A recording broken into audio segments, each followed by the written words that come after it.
Hello everyone, welcome back to another stream. Today we are actually going to be flying from Cancun to Mexico City on the PMDG 737-800. I actually just recently changed my Streamlabs settings, so I might be checking those like mid-stream or something. But do let me know if I need to change anything. I'm currently bringing down my simulator audio because I just noticed that's at the same level of my mic, and that could probably not work very well, but yeah, I'll just be adjusting things as I go. So yeah, again, we're on the PMDG 737 and it's going to be a sunset departure out of Cancun tonight. Tomorrow, Sim Update 14 actually comes out, so it's something that I'm really looking forward to because right now the ozone layer isn't very nice colors wise, so they're going to change some stuff up with the hue and all that stuff. And yeah, so I'll just check the audio like mid-flight unless anyone else has feedback, but I'd rather just get this thing going. We're on gate 17 right now at the, I'm pretty sure this is the domestic terminal because I have been here before, and domestic flights depart out of this terminal and international flights depart out of that terminal, as far as I know. So anyway, let's go ahead and start up the airplane.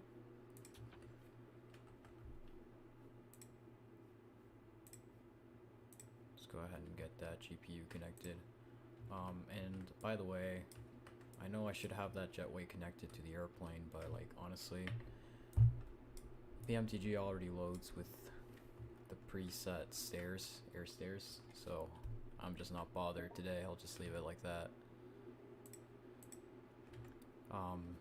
And I have had several issues with my RAM sticks, by the way, so I am getting those shipped over to be replaced, but I think one of them is a little faulty, so please bear with me if we do have any issues mid-flight or something.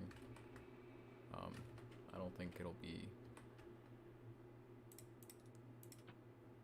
something we should worry about too much, but just wanted to let you know just in case. Thought my screen froze for a second there as I said that. Alright. I'm gonna bring the volume up because I just noticed my desktop audio is a little too low. Alright, that looks good. And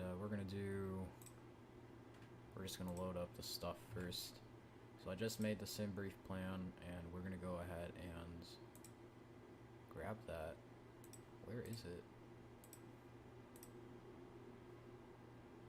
Okay, we'll just take it from Chrome here. Or let's download it actually, just so that we avoid issues. Or, I don't know. I just rather have it on my downloads. But yeah, so here we've got the flight plan, 8,800 kilograms of fuel.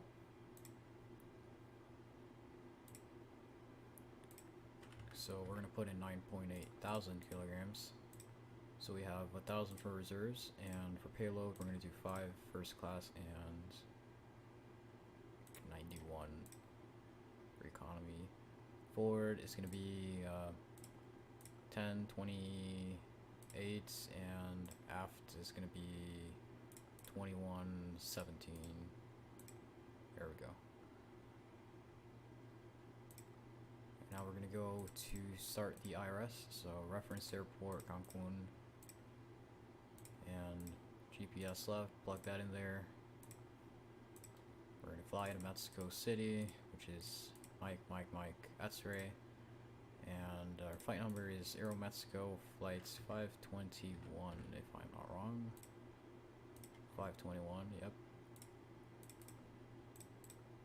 Runway 12 right, 12 right, and yeah, so departure,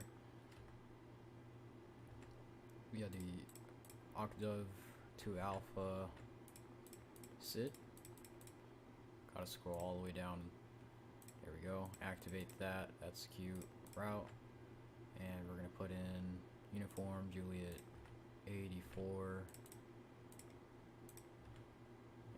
and we'll do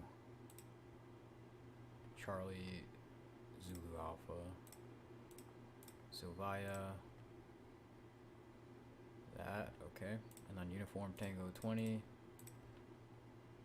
to Uniform Bravo Victor Oscar Victor.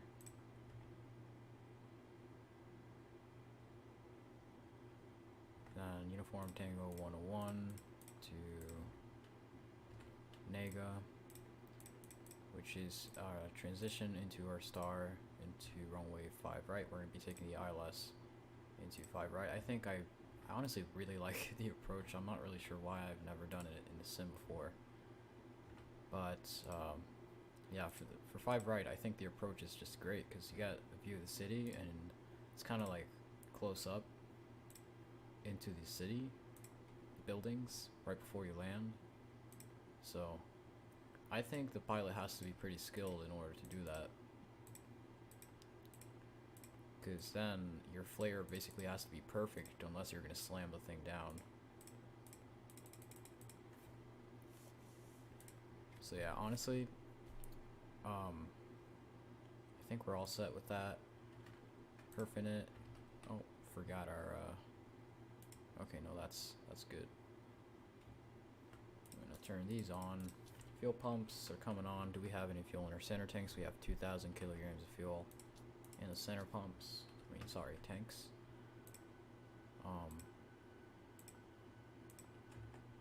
And we're gonna grab that gross weight, 63.5 thousand kilograms. And we're gonna head over here, paste that, 0 fuel weight, 53.7. 8.8 is gonna be our planned fuel. For reserves, we're gonna get 1,025 is our cost index. Actually, let's check sim brief. 34, close enough. 360 is gonna be our cruising altitude, and for average winds, we're expecting 227 at 04. Actually, let's leave it like that. For N1 limit, we've got 28 degrees Celsius as our current temperature.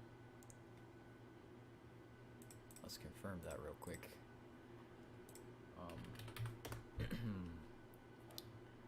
That is actually slightly wrong, so it's 27 degrees, not 28. And the altimeter is 29908, which we'll put in just a moment. 27.3% is our center of gravity, trim 4.2, and here are our V speeds, which we'll probably have to cross-check after pushback. So yeah, and since it's a nighttime flight, kind of, I might have to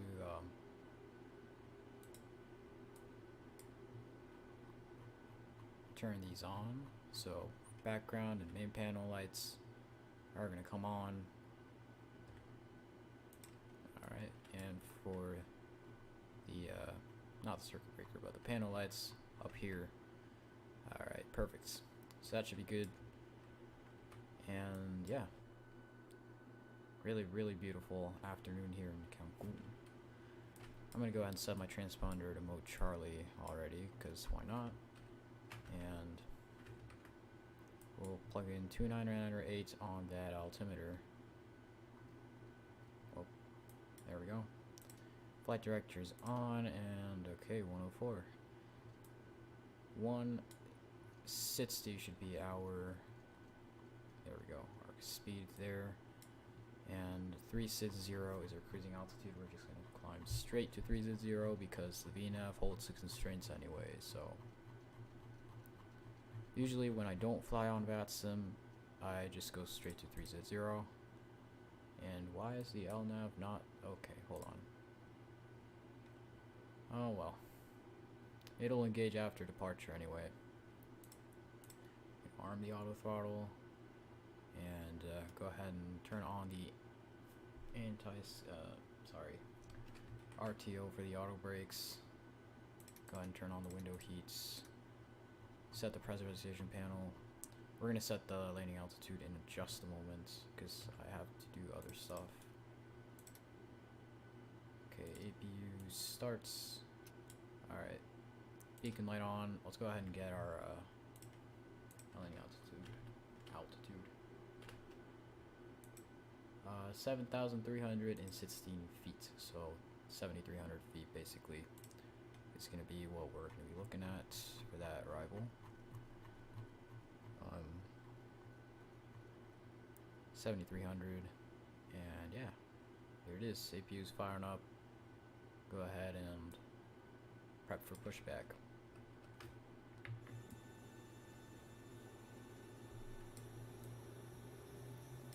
Oh my goodness. That sunset's just great.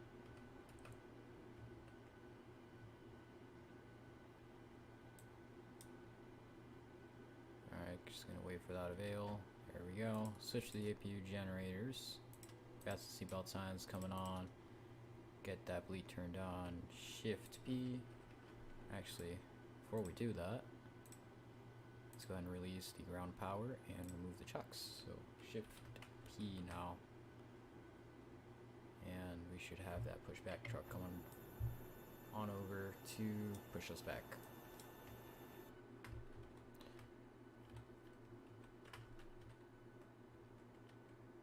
And swing views are looking fantastic tonight. Just really pray my RAM behaves today. Alright. So we are ready for pushback. Start heading back. Alright. You ready for that? And we're going to see our N2 start going up.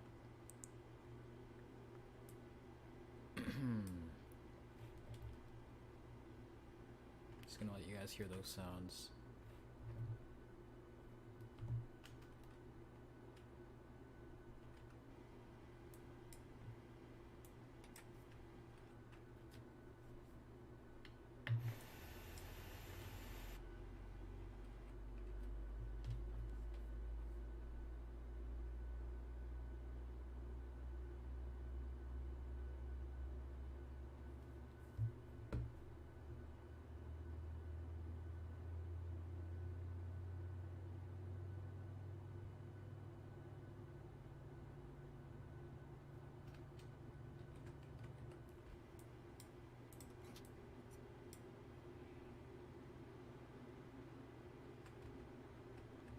Stop that pushback right there.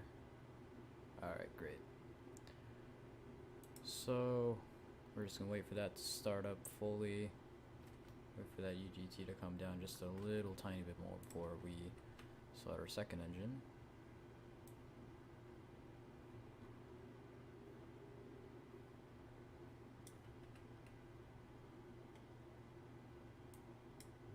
And we're gonna go engine number 1 starts. Watch that N2 come up. Oh, it's spooling quickly.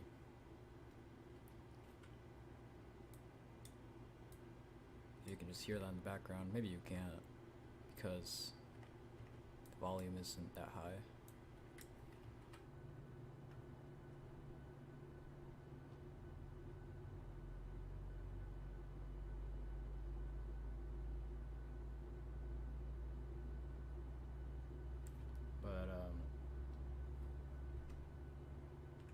I would anticipate it is going to be a nighttime arrival, obviously, since it's already late in the afternoon into Mexico City. And I would argue that maybe even at night it's more beautiful than at daytime, but that I'm referring to the approach, by the way, because it's all lit up and nice. But I'll have to do the approach into 5 right on both daytime and nighttime to determine that. Alright, so that's good to go. We're gonna go ahead and switch over to the generators and go ahead and shut off the APU. Leads coming off, packs are coming on. You might start hearing that AC go on in the background. I forgot to arm my emergency exit lights. But good, we're making all those checks before we tattoo to the runway. Those emergency exit lights are kind of sneaky at night. That's why I always gotta check and double check that I've armed set everything. And we're gonna go flaps 5 tonight.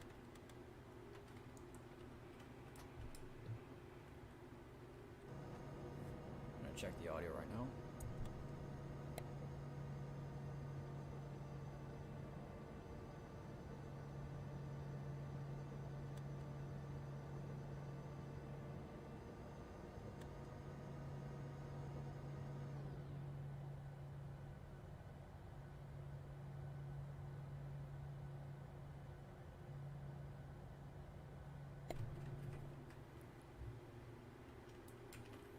And here it's telling us to cross-check our takeoff speeds, which we will do. So 161 should be our initial climb speed, so that should be good.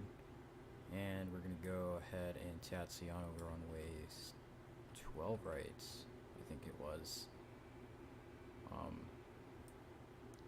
So let's see if I can do this without a chart, because it's not that I don't have charts. Or actually, because I have to open up Navigraph charts and then I have to sign in, I think. Oh, I don't. Okay, that's neat. Cool. Let's go ahead and close this up. Unload that flight plan, and we're going to import from SimBrief. There you go. Okay. So now we can use charts, okay. So taxi, yeah, might as well. Is Simlink on? Oh, come on. Okay, so we are currently here. 12 right should be that way then. That's not a problem. Alright, yeah, I'm gonna open up SimBrief, or not SimBrief, Simlink on our way to the runways, just so that's open. And I forgot to set it to open every time my computer starts, because I'm never going to remember to open Simlink before I start a flight. Like, I will not remember that.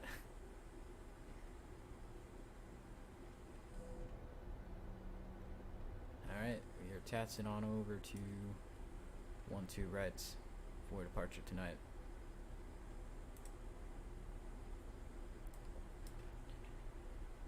And yeah, so that confirms my suspicions, or well, confirms that I was right, and 12 right is that way, because this is 30 left, 30 left, so the opposite runway has to be 12 right. So, okay, yeah, tattoo that's on, all that stuff's on, cool. I'm afraid the gain on my microphone might be a little higher than it should be, but based on the audio, the computer audio that I checked for the stream, it seems to work just fine. Not sure why I kind of get like a reciprocal reaction sometimes with the rudder.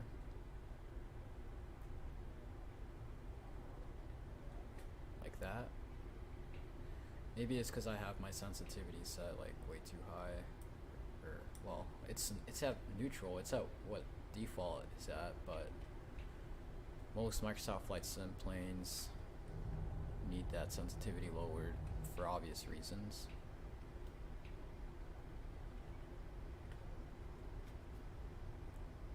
Well, the people who aren't experienced, it's not very obvious, but Microsoft Flight Simulator, the physics, the ground physics are terrible, so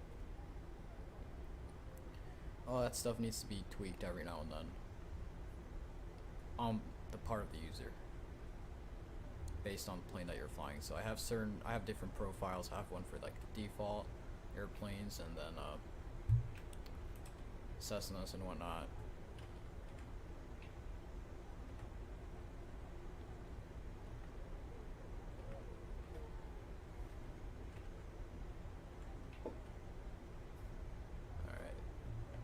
Fast.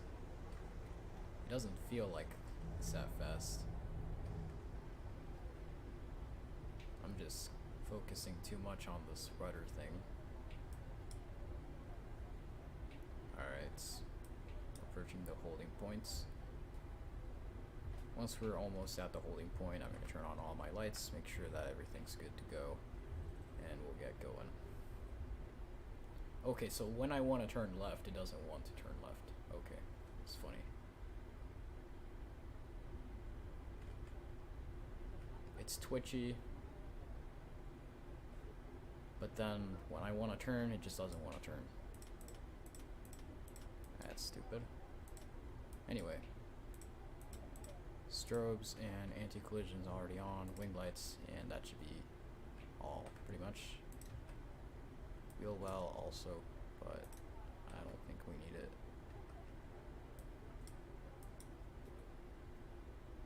Alright, so we are going to go ahead and line up on runway 12 right here for departure. We are pretty much all set. Flaps are set. All that stuff's good to go. Come on.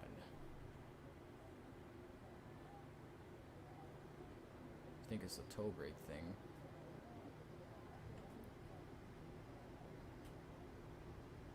Alright, so we're going to line up here on the runway.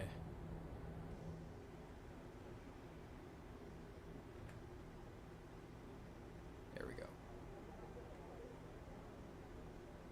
And we're going to go ahead and go chrono once we're lined up. Chrono start. I definitely need to turn some more lights on, maybe a map light or the reading light up on top, just so that I can see my controls during the flight. But we're gonna go ahead and go clock and 40%.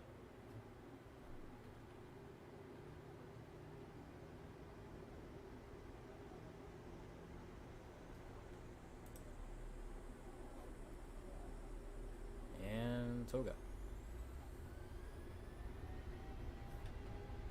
I still need to map the toga button to my throttle.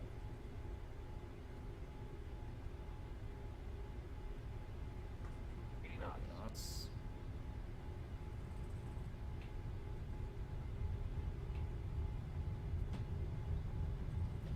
V1 rotate. And rotates.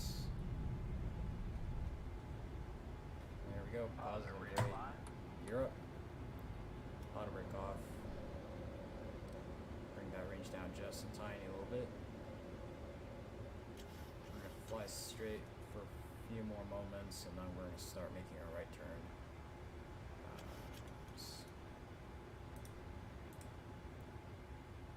Here we go.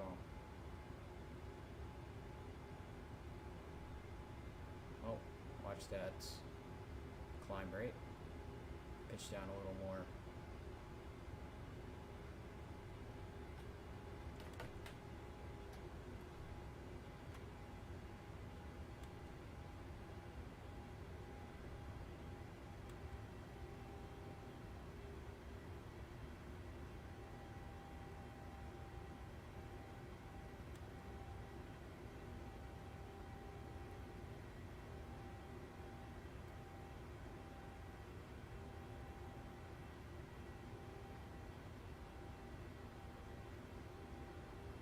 Still hand flying the airplane.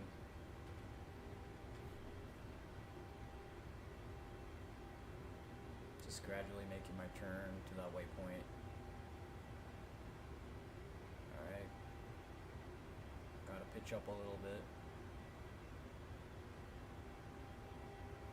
Alright. And we'll go autopilot on here. Oh. VNAV came off.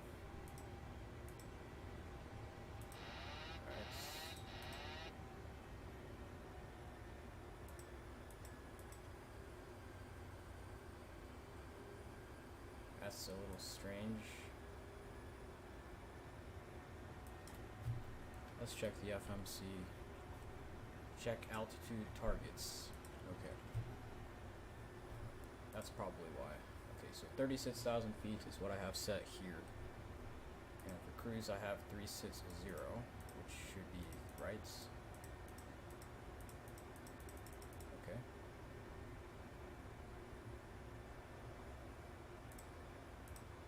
Okay, how about we just try 330? Oh. Because I can't see the FMC buttons.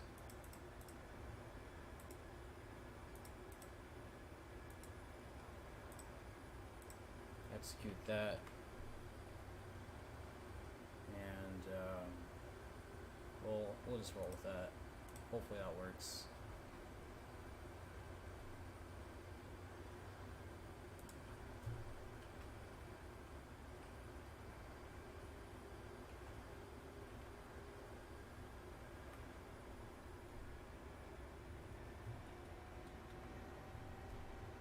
That's a little easier. Okay, so it's, yeah, okay. So let's try 300, because 330 is still an odd number, so that wouldn't work. So we'll climb 300, and yeah. Alright, so VNav, and let's go ahead and go 300 on the MCP, and engage the autopilots. Alright, there we go. Leveled off there. Just passed a couple waypoints, but that's okay. So I'm not really sure why SimBrief gave me such a high cruising altitude if the airplane was incapable of hitting that, but that's okay.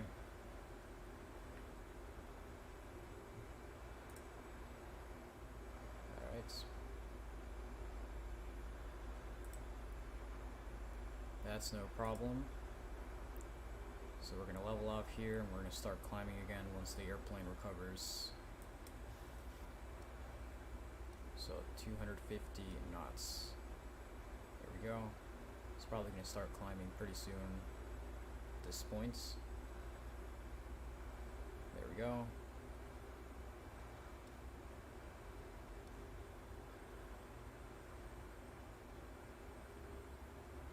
Oh, might be holding a constraint. Yeah, so 8,000 is what we were holding on departure. So that would make sense. It's probably holding that constraint, getting back on track. And then, yeah, uniform November 419 was 8,000 below. Uniform Mike 432 was 16,000. So, uniform November 432 is what I meant. So yeah, we're still climbing. We're gonna go, yeah, we're probably gonna go straight to 30K at that point. But yeah, right now we're holding that constraint, keeping that altitude constraint.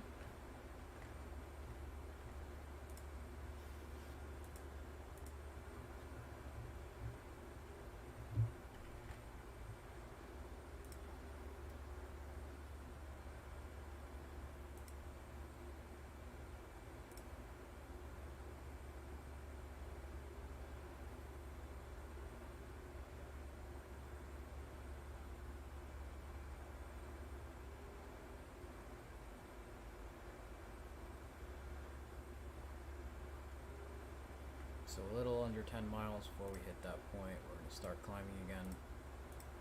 So that should not be a problem, hopefully.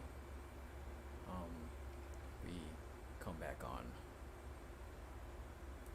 I'll lower the desktop audio just a tad, maybe 0.25, just so that my voice doesn't get cut off. Maybe 0.23, there we go. Just to be safe, just make sure that the desktop volume isn't going over my voice, because I just once again set this up. Sometimes it can be a little chaotic. I don't know what happened to the Blue Yeti software for the mic gain. I might have to check on that again, because I tried to look for it and for some reason I just didn't find it. So Captain Lee, welcome to the stream. Hope you're doing good. Aaron Marks, welcome. Thanks for coming over.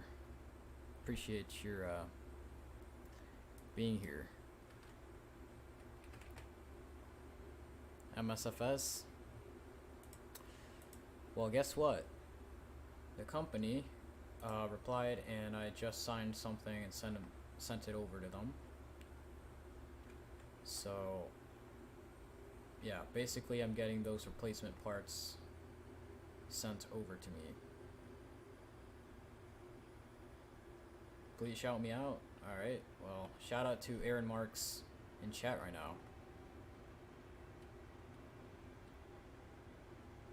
Raise your volume, Mike? Alright, thank you, Lee, because I literally, because I remember when I soft reset my PC. Now I'm bringing all that stuff back on track, and it's been a little difficult.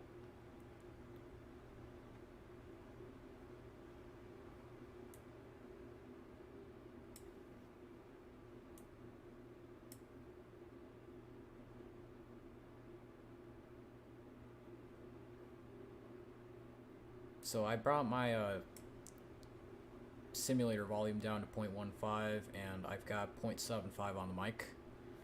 Full volume and can barely hear you. Okay, so I'll bring that all the way up, and I'll do for desktop I'll do 0.22. Is that better?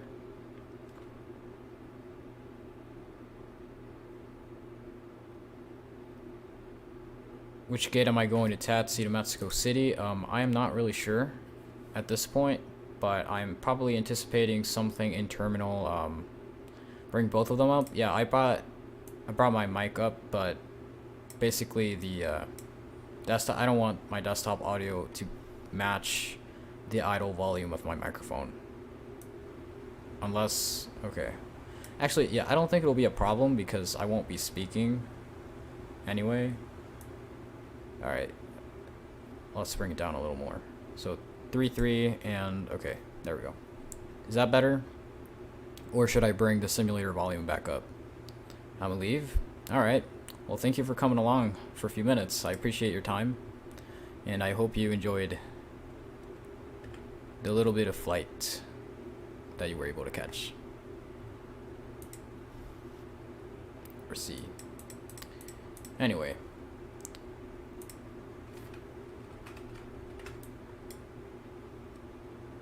So 16,000, okay. So I kind of got used to turning my landing lights off at 18,000 feet, like you said. It feels wrong, but that's what I do now. So.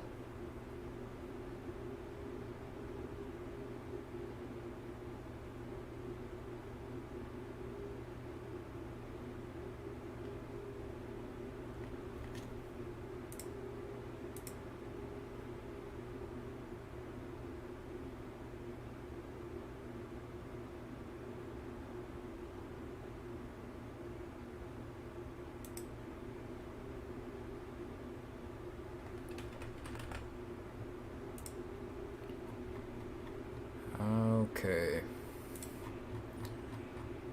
So yeah, actually, Lee, I literally had 4 blue screens in a row earlier today, like right before the stream, and they were all related to either, well, one of them was because my graphics card driver was outdated, and I updated it, and then that didn't happen anymore.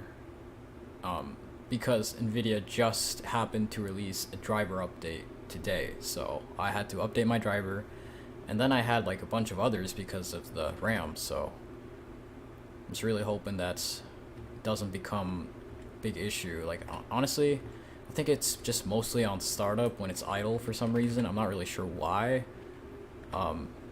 but, you know.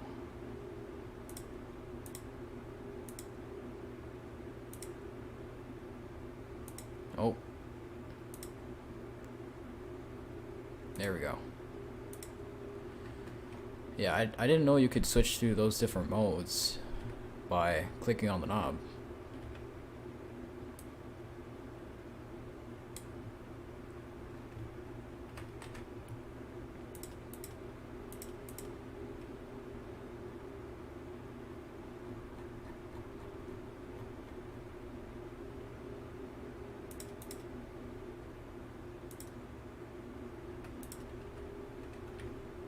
Those can come off. And iClets, I wonder if my constraints are going to show up. So iClets, okay, no, that's not going to because that's just a regular waypoint.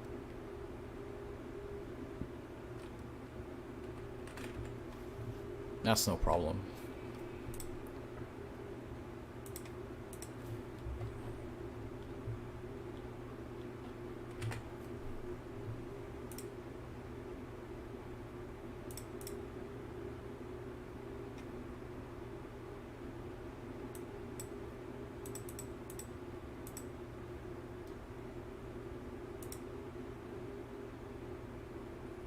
About to hit top climb. 13 minutes on the clock, so that must have been 5:15, 5:20 p.m. departure. So that means we're landing at about 7 o'clock. If I am not wrong. It's not a long flight, but it's also not a very short flight.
Okay.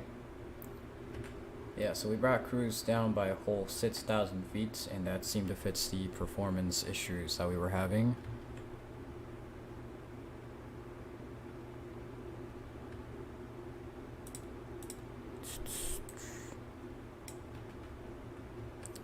So yeah, so in 20 miles we'll hit top climb, and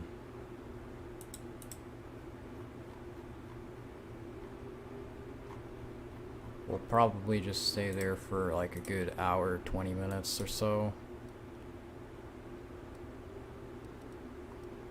That would make sense. And I think we can just about see our top of descent point there within 640 miles, which is definitely in like an hour and a half, so still got plenty of time to go before that happens.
Hitting top climb about 10 miles.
have hit cruising altitude. I do recall I had a pretty good playlist for like lo-fi, or I think NCS or something.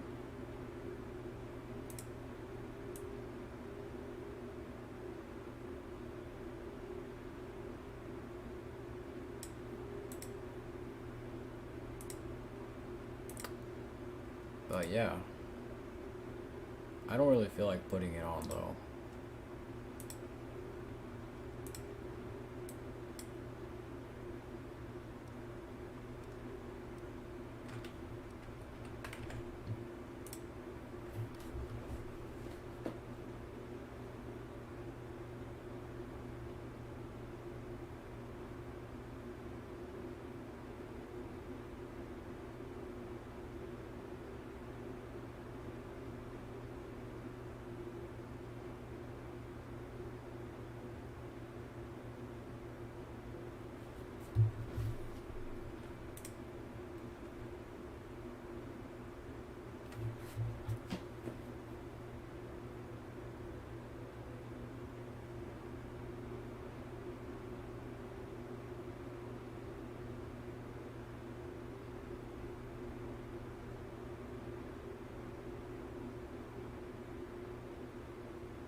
I had checked out INI-Build's Tijuana scenery, which I honestly really wanted to try out.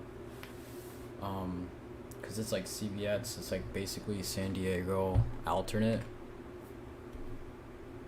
and it is a pretty nice looking scenery. Like the buildings and all that, they look great, but not sure if anyone else had that scenery that would like to remark anything good about it, or like specifically good about it, because it would be nice to try out that scenery. I think it's on the INI-Build's store. I think that's the last time I saw it, and I'm not sure if it's on Sim Market, but sometimes Sim Market stuff typically isn't available, or well, sometimes INI-Build stuff isn't available on Sim Market, so that's why I ask that question.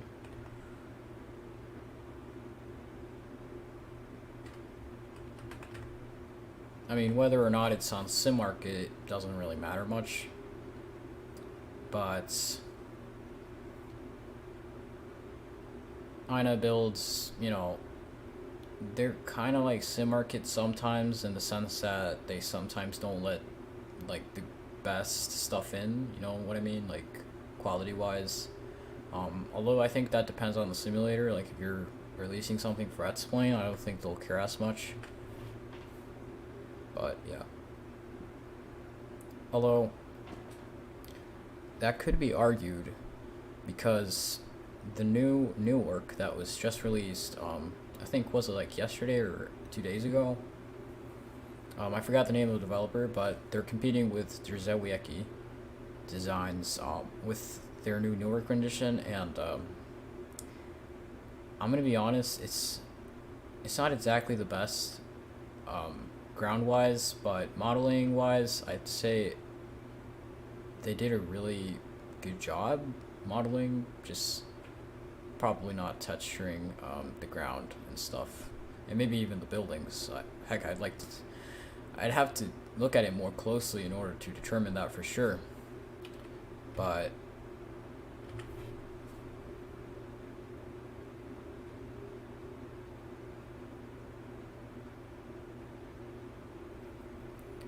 I think the major difference between Drzewieki's rendition and this new one might just literally be the frame rate, and maybe people will purchase this one over Drzewieki's because the frame rate is better with this one, and they'll cope with unrealistic blurry ground transitions. But I don't really know if I can say for sure that this rendition is that bad, because at first glance it really doesn't look great. But I mean, first of all, we all start somewhere, and second of all, the modeling actually didn't look that bad, so potentially it could just not be bad and instead just mediocre. But yeah, I also heard really bad stuff about Fly Too High's new McAllen scenery, and to be honest, I don't really know how I feel about those claims, because it does look good, but again, I know someone who owns that scenery, and they've pointed out a lot of stuff, like they've loaded up and shown me.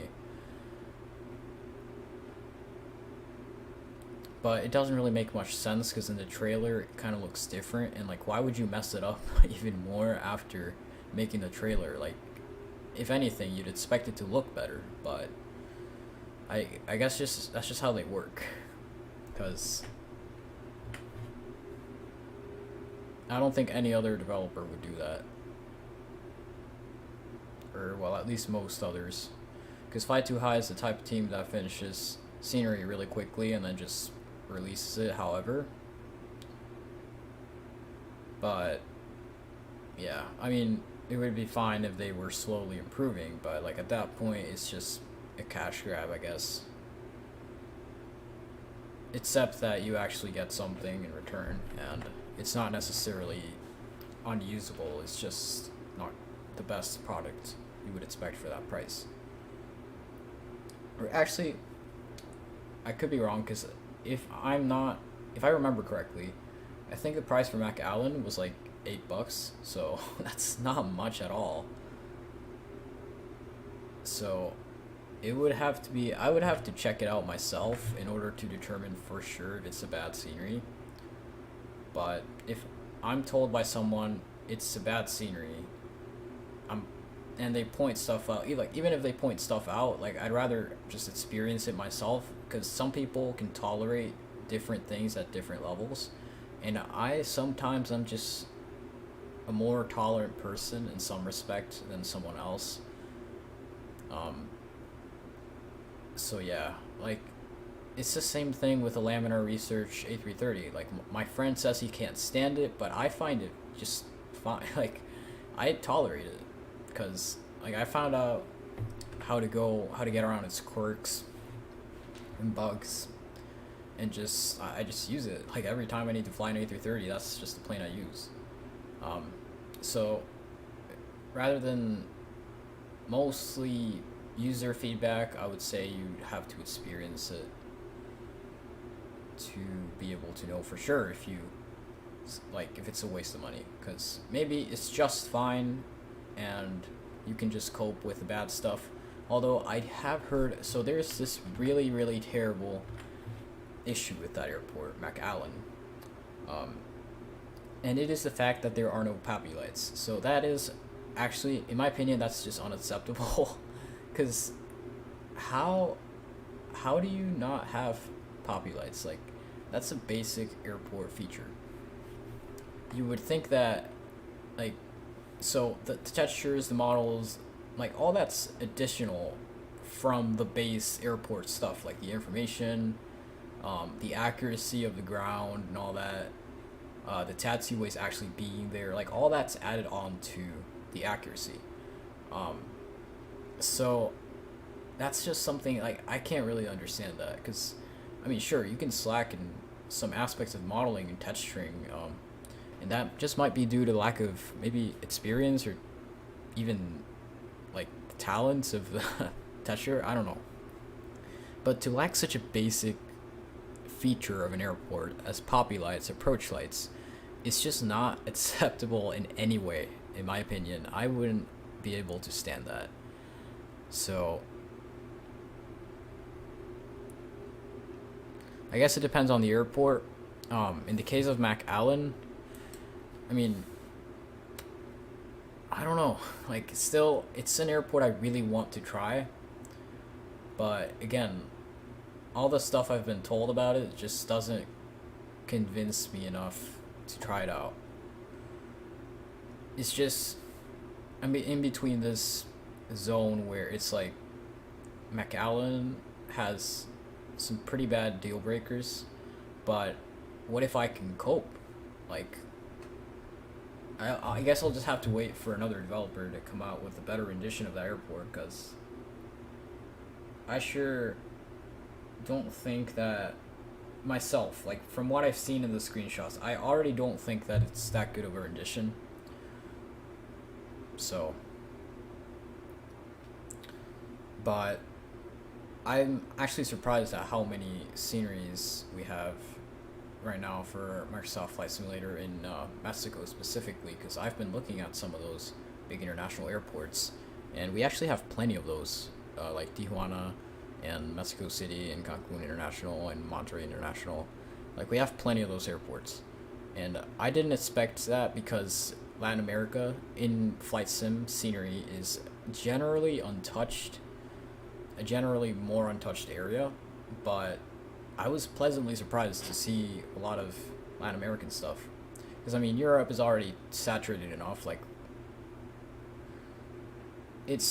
you'll rarely see new Europe stuff that's actually worth buying because everything has already been made. So you'd have to look up what you want, and you'll probably find an airport for it. And I mean, you don't even have to look in SimMarket or anything. Like, there's other like independent developer websites that sell these airports and all that stuff. So it's not like the market's just more saturated than you would think, simply because developers have just simply taken over everything, every area possible. There are some US airports in Microsoft Flight Sim that haven't been made, I think, but just nothing that is that like appealing, you know?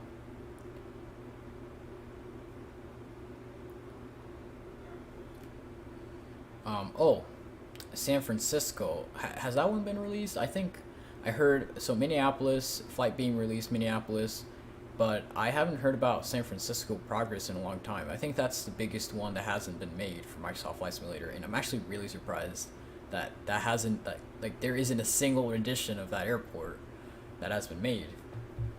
So I'll have to check. I'll just check later, but that's just interesting because it's funny. Like, every single other airport has been made, and there's some massive international airports that are still undone for some reason. Mainly, probably because some of them are included in the Premium Deluxe package, but yeah, like, some people, or most people, would rather just buy a good rendition of the airport rather than depending on Asobo's, handcrafted rendition, I think the Asobo Madrid, for example, is actually not terrible, but again, I think, who was it that made Madrid? Was it Aerosoft? Or, I can't remember who made Madrid for Microsoft Flight Sim, but whoever made Madrid definitely made it a lot better than Asobo. So I personally, as a user, would probably opt for that version instead of Asobo. But that also depends on how good of a job Asobo does with handcrafted version of the airport. Because And it also depends what airport it is, because if it's something I'm not going to fly into too often, I probably just won't bother, and Asobo will probably work fine. But yeah, so in this case, I think there is a good mod for, I'm pretty sure Asobo also modeled Paro in the Premium Deluxe package, and there is a mod for it on flightsim.to, but like, I personally, it would be great if someone just made a payware of it with like the surrounding mesh and town and all that. I'm not sure if that might be an ignorant statement, because I'm not sure if Asobo already included that with Premium Deluxe. It might just be autogen around to like resemble a town, but it's just much better if someone just handcrafts it, you know? But in the case of Mexico City, so we just flew out of Mako Simulations Cancun. It's a really good scenery package. In my opinion, it's probably one of the best scenery packages I've ever bought for Microsoft Flight Sim.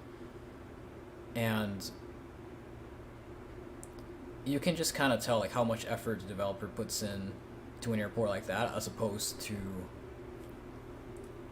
something Asobo makes, because Asobo really isn't gonna make that much effort, isn't gonna put in that much effort, because that's like not their main focus. Like they've got bigger fish to fry, right? So, and we're currently flying, I think it was Magsoft, or someone correct me if I'm wrong, but the developer, maybe Mag Mexico or Magsoft, the one that made the payware Mexico for Microsoft Flight Sim, that's the one we're flying into. And I think the model terminals and all that are great.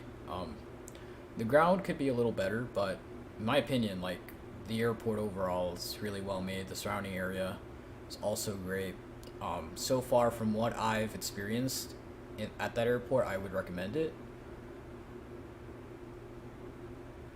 But yeah, it does depend. Although I'm gonna be honest, I would much rather, if it was in between Asobo, handcrafted, or Fly Too High scenery, I would definitely just go for Asobo. Like, I'm sorry, but like, that's just my opinion on Fly Too High scenery. Hey Rev, how you doing? It is late over there, so I really appreciate you coming along. I always say that when you come to my streams.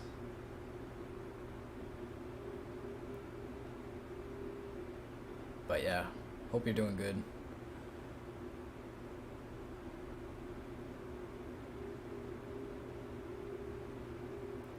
I think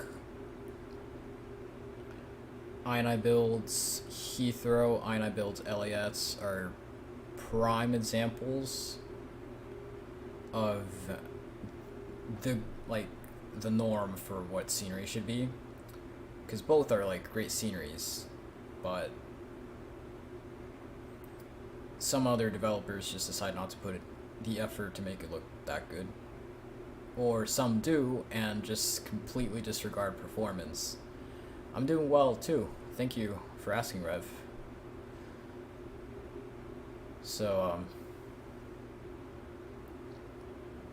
yeah, but I think Mag Mexico is actually, or Magsoft, I'm not sure who made Mexico City scenery for Microsoft Flight Simulator, the one we're about to fly into, did a pretty good job.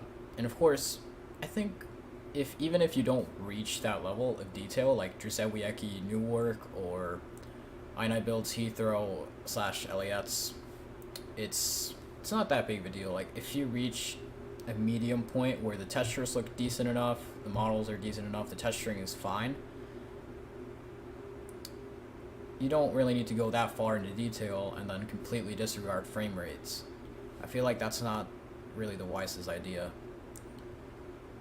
Of course, with more detail, it's also more work, but you're more responsible for keeping the frames stable, because otherwise everyone's just gonna have a bad experience. Yeah, I saw that, Lee. The ozone and the sun. Whew. And dude, the nighttime lighting, I'm so looking forward to that, because so remember when I was showing you the screenshots of my landing into Cancun, So you see how the ozone was like, it had like this ugly red hue all around. Like the lighting was fine, right? But like the ozone layer was just red, like all over. And sometimes at daytime, like there's like blue hue over like buildings and stuff. So they seem to have gotten rid of that. Like it looks a lot more natural and the colors are more vivid. Never seen MSFS night lighting. I think it's much better now. Like before in pitch dark night lighting, it was fine, but sunset to evening, or like sunset to nighttime, it just wasn't great. But I think they've improved the ozone layer a lot with this new update, which is coming out tomorrow, by the way, and I'm definitely installing it as soon as it comes out, because I'm really interested to see how much better that looks. Because from the previews, yeah, I agree, it's saturated, but like from the previews, they seem to have warmed up the colors a lot more. So it's not like I have really high expectations for the color change. I don't expect it to be as bad as it is right now, because right now it's just not the best. Like there's some hues with random colors here and there, but hopefully that's fully fixed with tomorrow's sim update 14. From the previews, I could tell that they are definitely much better, like much better than what they are right now. But yeah, I'm just really hoping that it's actually as good as it looks, because that would just make it so much better. Right, but I don't know, what do you think about the previews? Like, because the colors do look warmer, and at nighttime it seems like, I'm not sure if I can even show you guys what I have here, because they did post it earlier today. So I'm not sure if you can tell, but if you look at this ozone layer, like that's just so much better. You can kind of tell like there's a red hue there. It's a massive improvement in my opinion, because the red hue really just breaks the immersion, and the darker type of shade and contrast between colors at nighttime, while also, you know, the light blending in with everything, and everything is just kind of being absorbed instead of shot out everywhere. I don't know if you guys get what I mean, but they seem to have worked on that a lot in this update. In my opinion, it's just, yeah, I would agree. In MSFS, Microsoft Flight Sim, in Xplane, we just don't have that good of a bloom system, because the bloom is, remember my screenshots from my flight to, I think it was Tel Aviv to Istanbul? The the bloom was broken. Like, it was way too bright, and the colors just looked really off. And that was Xplane. Sometimes it doesn't. Well, with 12.07, or I think it was 0.09, they moved it to 0.09 with volumetric lighting and all that. Everything just kind of changed, but yeah, visual XP, yeah, but that's like an add-on you have to get. It's not like default Xplane, as opposed to default MSFS, which already looks good. Like, you don't really need visual add-ons for Microsoft Flight Simulator nighttime lighting to look as good as it does. Like, that's the good thing, because it's just kind of annoying to have to deal with that, don't you think? Like, it's kind of weird sometimes, but I mean, it is not a graphics simulator, but it would still be great if you just didn't have to cope with weird looking ambience. Yeah, I don't know, like, I feel like it's kind of different in Xplane 12, because like the spill lights are, actually that might just be me, because the spill lights, like the spilling around the lights, the floodlights, is usually just achieved with custom lights. and the default lights just don't like shine at all, like on the ground. It's not the best. But Microsoft Flight Simulator, like the spilling is all accurate, and it's like the volumetrics are all like 100% accurate. Yeah, it's not the greatest.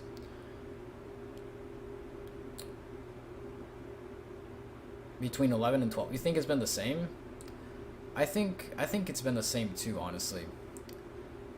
With the exception of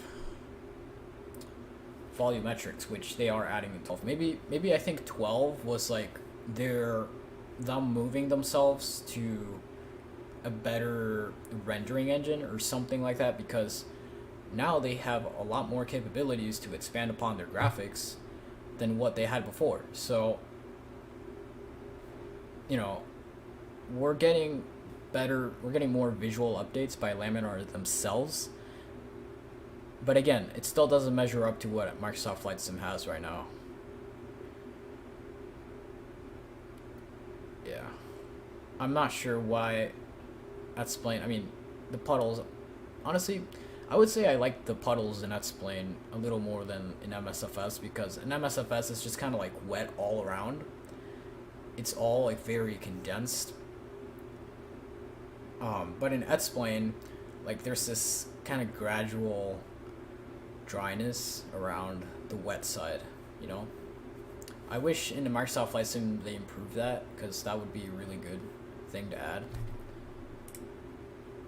But what's interesting though is that Asobo still hasn't, like, we're on Sim Update 14, and Asobo still hasn't fixed the ground physics. So that's something that was planned for Sim Update 9, and I'm not really sure what happened. Like, why are we... I understand we're improving visual aspects of Microsoft Flight Sim, but, like, come on. How did that shift between Sim Update 9 and Sim Update 14? Just, like, what's happening in between that gap? Because I feel like we've gotten nothing in the past, like, 5 Sim updates up until this point. So yeah. Like, I don't know, that's just how I feel. Like, there's no difference in Microsoft Flight Simulator, like, no noticeable difference. Okay, so they'll be fits in... Hold on, what's the release date for that? Do we know a release date for FS 2024? Or did they say, like, quarter 2, quarter 1, 2024?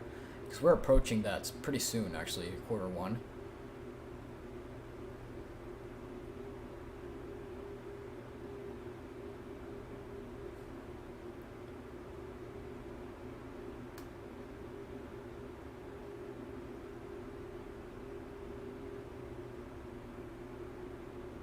Sometime next year? Okay.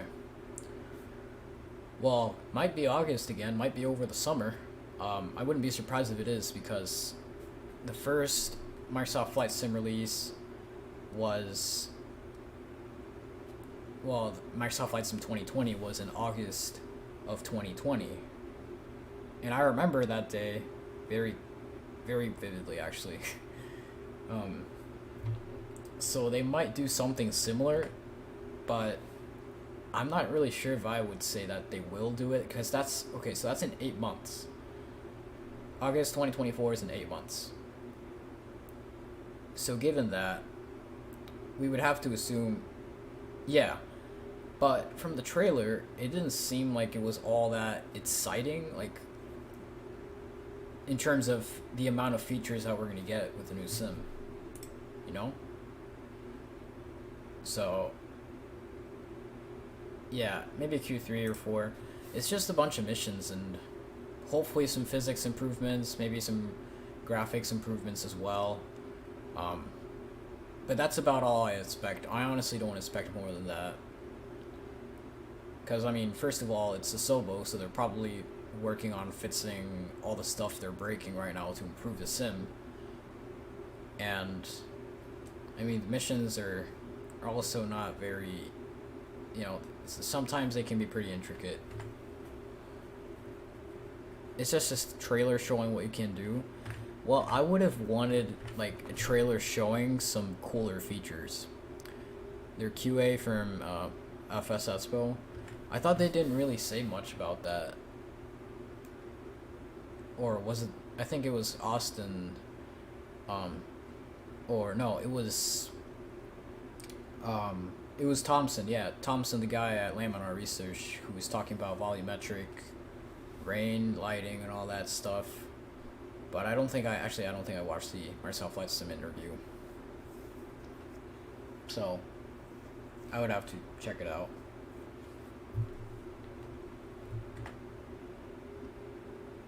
So, okay. Are we gonna get new weather?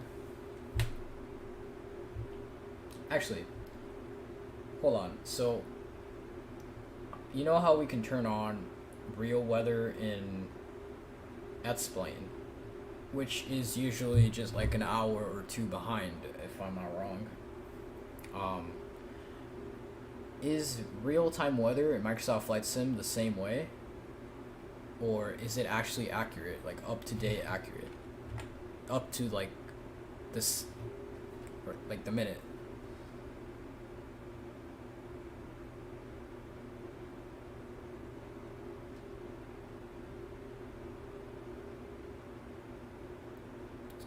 Yeah, they said that, but they could have just said that to market it. Like, honestly, I don't have those expectations. Like, it would be great if that was the case. But I'll have to see it with my own eyes. Like, I'll have to try it out myself in order to really determine. And that's gonna be the case for everyone. Like, I'll definitely buy Microsoft Flight Sim 2024 the first day. And I'll try it out that day as well. But, you know, I think you can't really say for sure that it'll be exactly what they're claiming it's going to be. And honestly, it would be great if they have... They aren't going to say that, okay, like, they've said a lot of things and they haven't delivered, like, no, it really won't ruin their reputation. They'll probably just think it was delayed. Like, for example, the ground update. Like, there's no way that's gonna ruin their rep. They're just gonna like put it off and say they're gonna update it later or something. And even if they don't respond, like. But anyway, yeah. As I was saying, it would be good if they added like little. Like the little things that just make your flight so much better. Like for example, the replay mode. I really hope they add that in 2024. Because they're really taking their sweet time with this one. And that would just be amazing if they added that.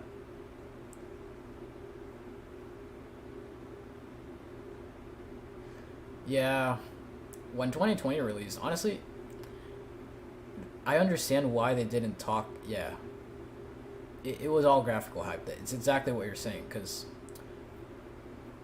in 2020, basically, they can't market physics if they suck. Like, first version of Microsoft Flight Simulator 2020 was not good physics. It was a mess. Kind of. I guess it was stable to a certain extent, but yeah, I don't know. It's kind of weird to think about like how long ago all that was, because like I remember all the hype that surrounded the sim. Like that was around the time where the Bravo was released, the Honeycomb Bravo throttle quadrant. I mean, whatever you say, but I'll have to try it out for myself. Like, I won't believe that until I try it out. Yeah, but turbulence, flare physics, that's current, like, right now, MSFS. But back then, it was much worse than it is now. Because remember, I think Sim Update 8, yeah, I think it was Sim Update 8 a few months ago. Like, actually, a long time ago, that had the new airflow, physics, dynamics, whatever,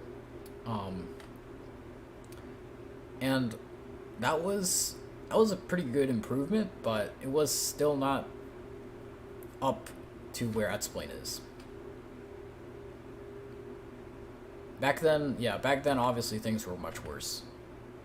So I wouldn't say that back then you would have thought that way. But certainly, I mean, with those graphics at that time, especially at that time, it was just completely innovating. It was just absolutely awesome.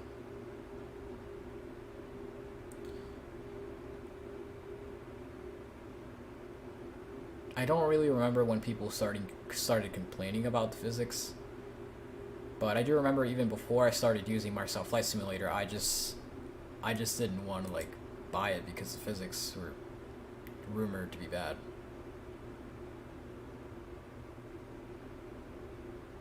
Like probably from the first instant that someone tried it, they thought, okay, yeah, this just doesn't feel realistic. X-Plane market's still on the rise. Yeah. Yeah, there certainly are IMSFS people coming over to X-Plane, and I understand why. And because we have, like, let's be honest, we have better planes. Besides the fact that the PMDG and the Phoenix are like literally like some of the best add-ons ever, but that's besides the point. We have the 757, we have the 767. We have the Tolless A319, A321. We have the Tolless A320neo. I mean, they have an A320neo in MSFS, but it's not as good as the Tolless. What else do we have? We have a bunch of classic airplanes. Yeah, exactly. They're coming over for the different planes because honestly, I don't think I would be able to do 737 and A320 routes all the time. Because like that's the only good planes that people fly.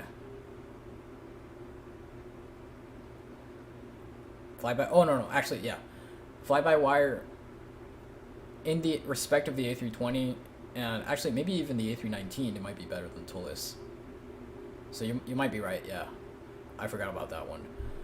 Yeah, I9 builds, yeah. There's no question that the I9 builds is bad. There's no question about that. Is it literally like a mod for the default, like a Sobo A320? Or did they like model the A320? Because it looked custom. Actually, let's see if I can find a picture of it. Because I had a picture. And it looked like the Phoenix cockpit or something like that. Like that's how good it looked. Or custom it looked, sorry.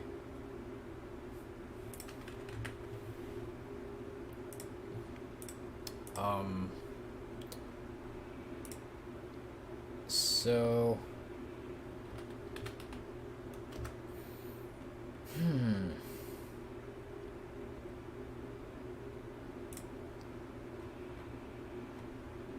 yeah, so it looked custom. Right here from this picture, it looked like a custom airplane.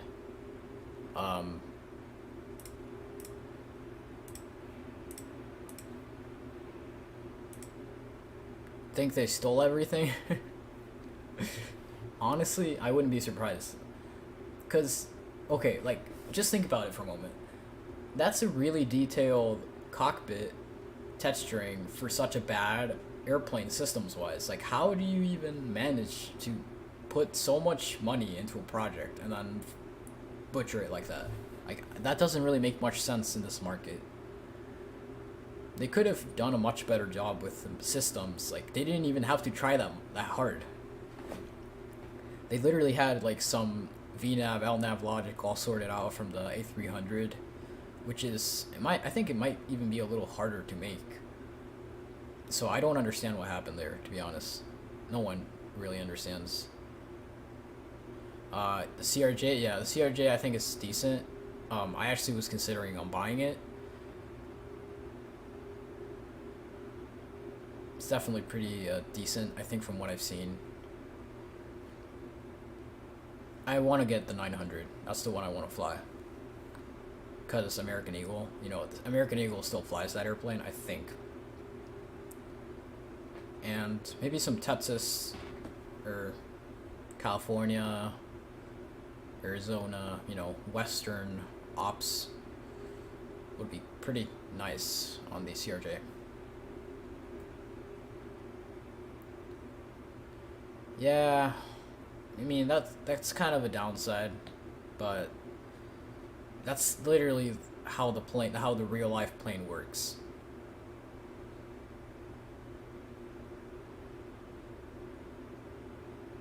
Endeavor, SkyWest, PSA, cool.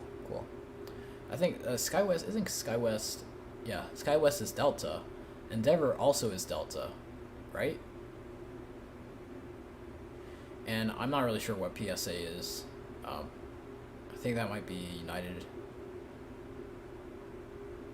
Express. I'm pretty sure United Express still operates the CRJ 200. Actually, United Express might be the largest CRJ operator in the US right now. Yeah, it's really hands-on plane. It's kind of like the Q400. Q400 super hands-on. It's not like the 737 in that regard. I don't think it has auto throttle or anything either. Endeavor is better than SkyWest. I can't really have an opinion on that. I don't work in either. Maybe if I got into regional airlines, I would be able to say something about that, but PSA is American? Alright. American, yeah, that's true. PSA is American. And what is United Express? I think United Express goes under SkyWest too.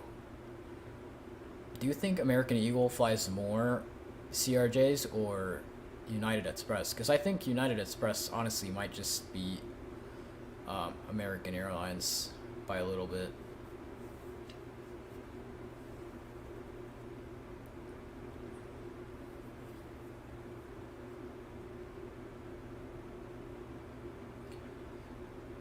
We do have lots of SkyWest, or, well, not SkyWest, but CRJ 200s fly into Chicago every day, so lots of them. And I'm sure that happens too with American Eagle in Phoenix or Dallas. Well, okay, so the thing is, I'm not sure. Okay, it might not be American Eagle, because American Eagle has the PSA doesn't have ERJs. I'm pretty sure they do though, because I've flown in the ERJ 145 with American Eagle. I mean, that was a little while ago, like probably a year and a half or two. That was the American Eagle ERJ 145. And United Express, I'm pretty sure they do also have, actually, ERJs.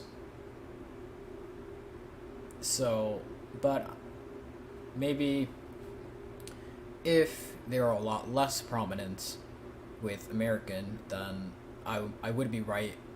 It would be correct to assert that American, or United Airlines, is the largest CRJ/ERJ operator in the U.S. They just retired them? Interesting. Yeah, honestly, I don't know what, maybe the routes.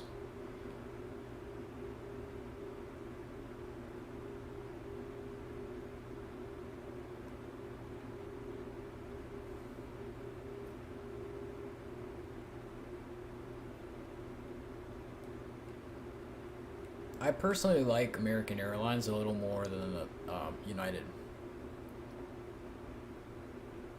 I haven't flown American Airlines in a while though. American Airlines, I do remember, like, from my past experiences, it's a great airline.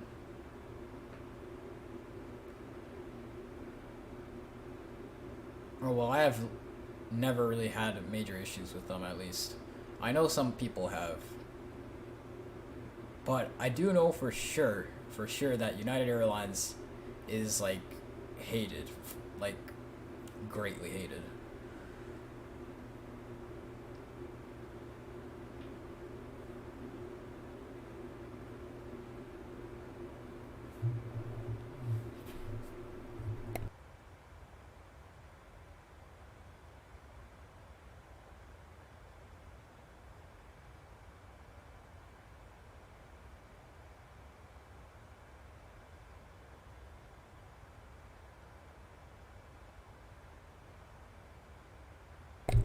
American Eagle is a branch of American. It's just different companies that have it.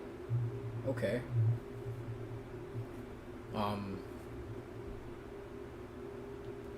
I wonder why they would retire. I mean, American Airlines does not do that many ERJ 145 routes anyway. Like, even though I think maybe the A319 replaced the ERJ. Yeah. That would make sense because I have flown the ERJ 145 on arguably an A319 route. It was Philadelphia to Milwaukee. That's literally like an hour or 45 minutes. Like, no, not that much. Actually, yeah, that much. Like an hour or 45 minutes on the ERJ. Like, it doesn't have, you don't have to do that on an ERJ. You can just take the 319 or yeah. And yeah, that's true. I think Alaska or Horizon, Alaska? No, it's Alaska now. Alaska is the only airline besides United that operates, or okay, no, actually Delta, Alaska, and United Airlines still fly the E175, right? Because okay, I'm pretty sure Delta at least used to fly the E175. I'm sure they still fly the E170. I'm sure Alaska, at least Alaska, still flies the E175. And United Express as well. But Delta, I'm not 100% sure if they still fly that one or not. It would be cool if they did. I mean,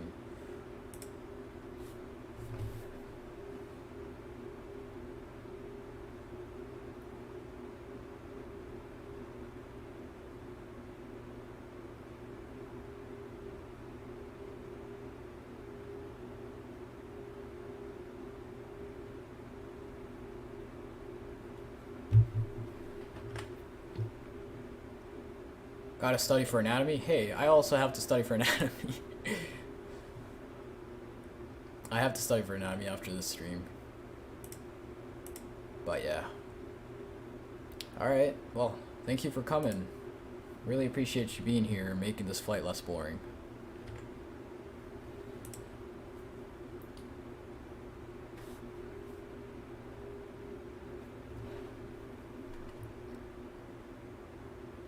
So that is the 160, right? 160 mile range. Yep. So still about 190 miles to go for top descent, which is approximately, I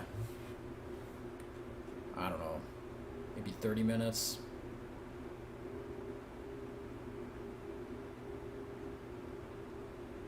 Or no, not 30 minutes, probably like 45. Or yeah, maybe 30. I don't know for sure. 30 minutes. 30 to 35.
Also, did you guys see That's Ambience Pro was released? That's actually crazy.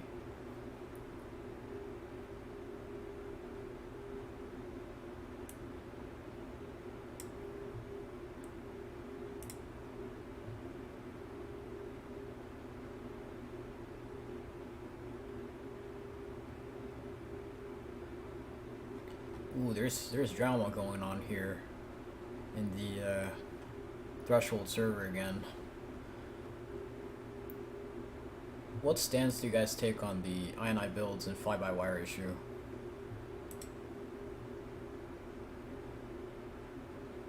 Personally, I was more on the fly-by-wire, like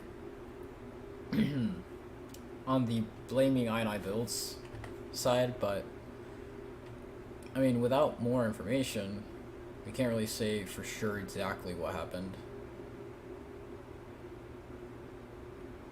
It's pretty evident, but it's still not something that the media wants to cover, like, that publicly, because really there's, I guess, unless INI Builds was still kind of doing that thing, there would be no need. Both parties could just privately sort it out. But I don't know, it was an interesting thing. It was an interesting issue. And most people just didn't want to comment on it, so.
About 160-ish miles for descent, which I think, I didn't expect it to take that long.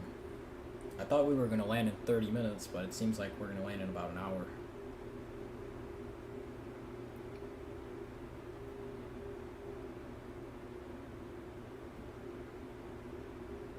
Maybe even a little bit over that.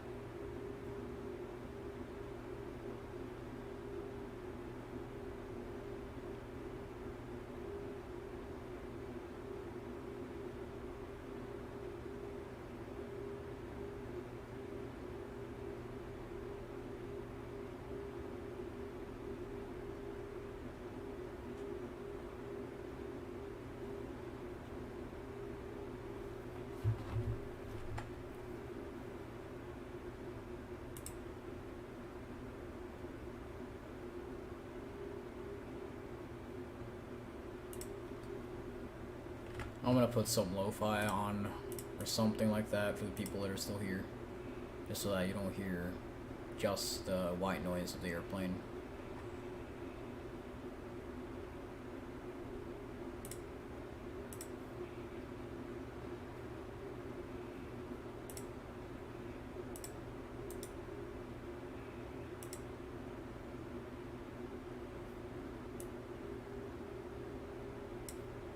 There we go.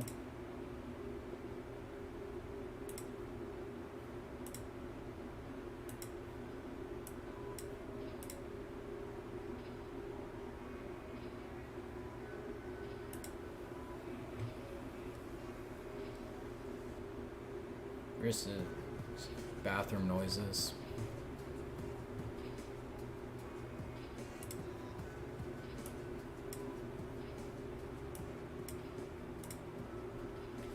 Yeah, so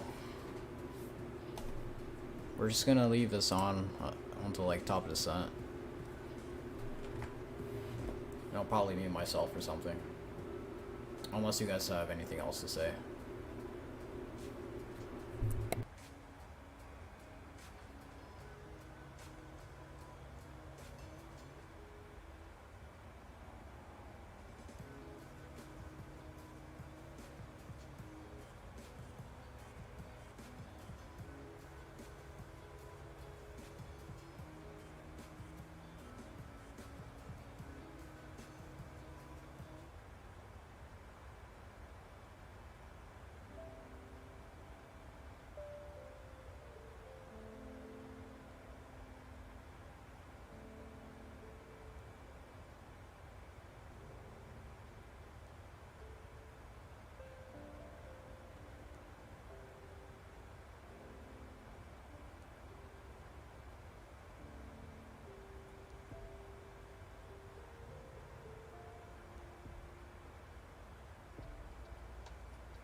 think that is Mexico City over there out in the distance, since we are about 40 miles away from descent.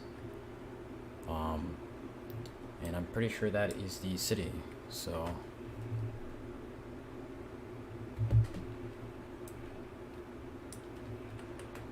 If you take a look at the approach, we can see that we indeed make like some sort of turn into that area. So we can kind of see the lighting, night lighting already, which is cool.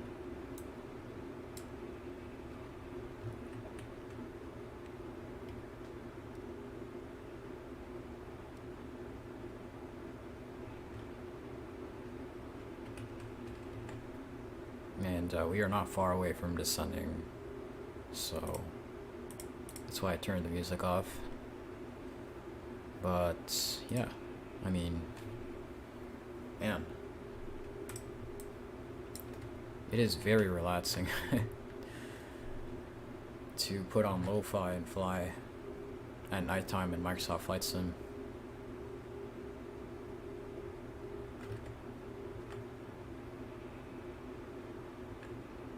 Probably about 10, maybe less than 10 minutes, we'll hit that top descent point.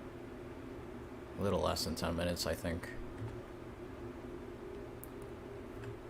And then another 20-ish minutes for landing.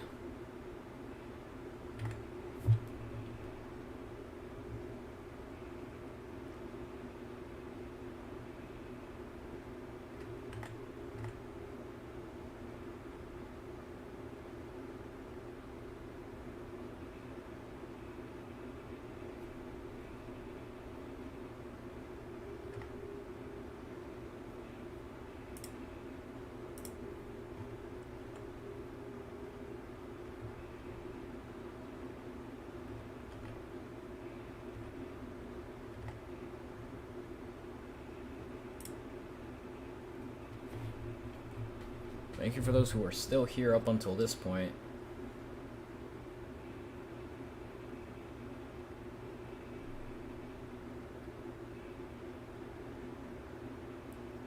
Because it hasn't been all that entertaining, to be honest. But really, the vibes are so calming. I really like nighttime flights for that reason, especially when we're going into the city, because then the approach is even more, you know, glamorous. Don't know if I should say glamorous, but can't really think of another word.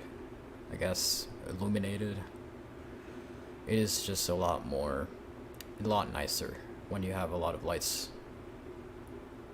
at night for landing, and it's city lights, because then it's like lights from local businesses or stadiums or whatnot.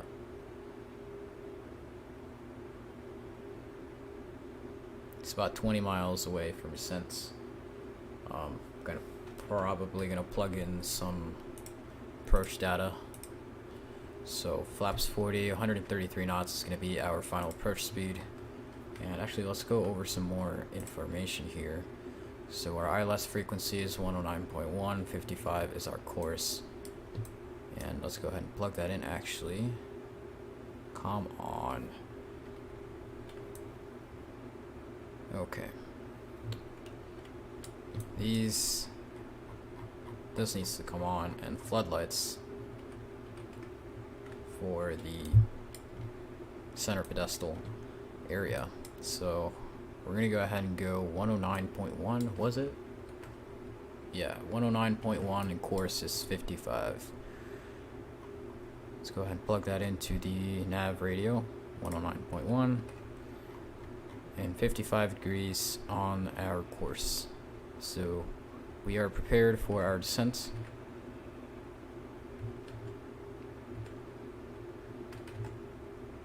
Let's go ahead and continue on with our flight. Less than 20 miles.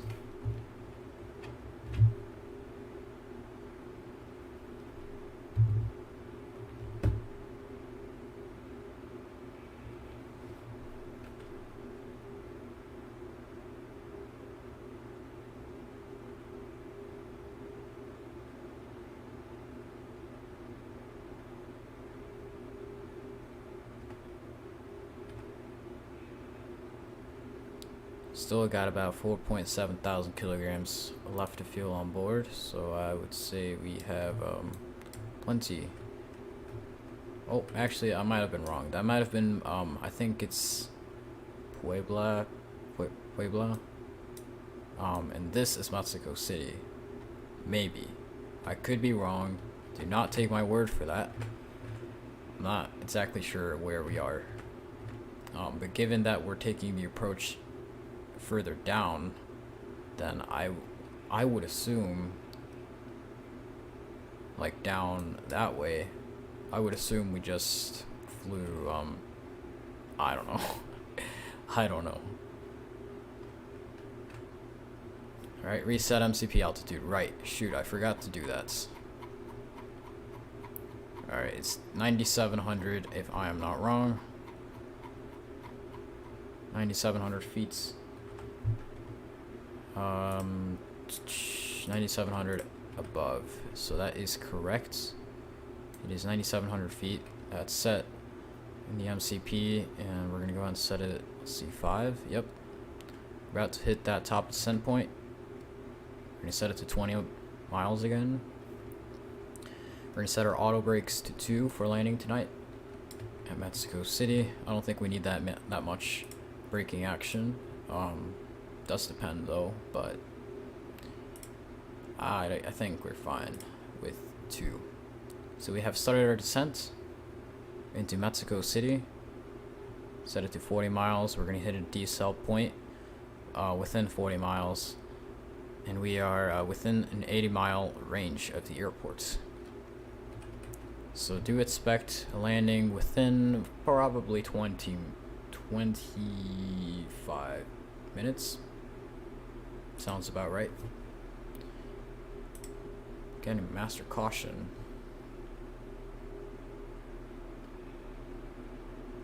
Wonder why that is.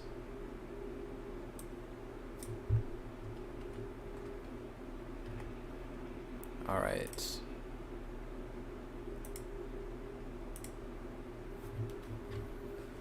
So descending through 28,000 feet.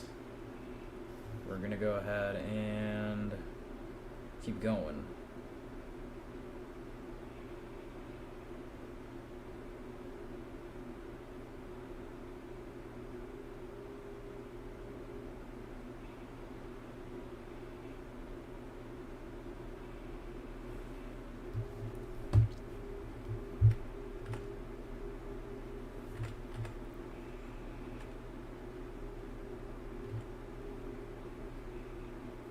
Okay.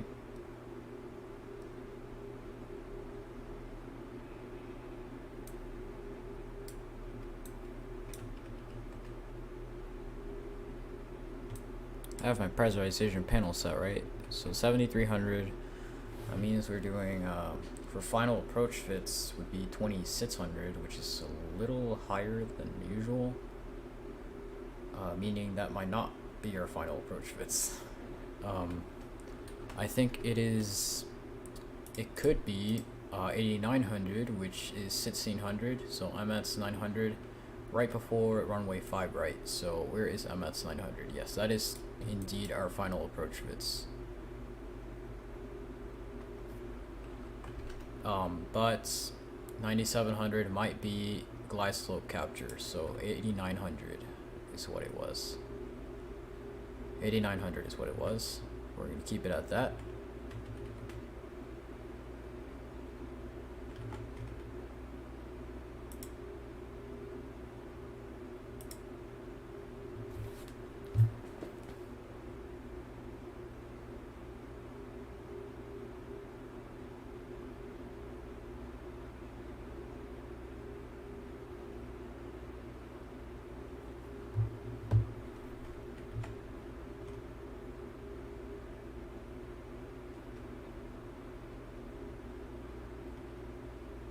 Alright, so increasing speed a little bit here.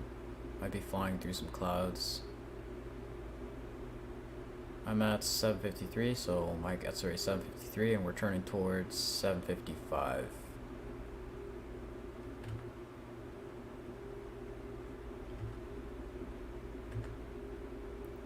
So we're just going to keep monitoring the approach, but once we reach the 18,000 feet transition altitude point, we're going to go ahead and switch to the current baro, or atmospheric pressure. But we don't really need, well, I mean, actually we could do that now, because we can do that, we can put it on standby.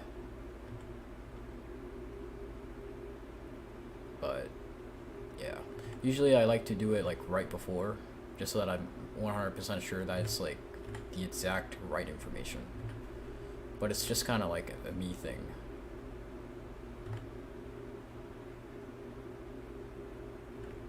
I mean, it's not like it's gonna drastically change right after, but you know, it's just a habit I have.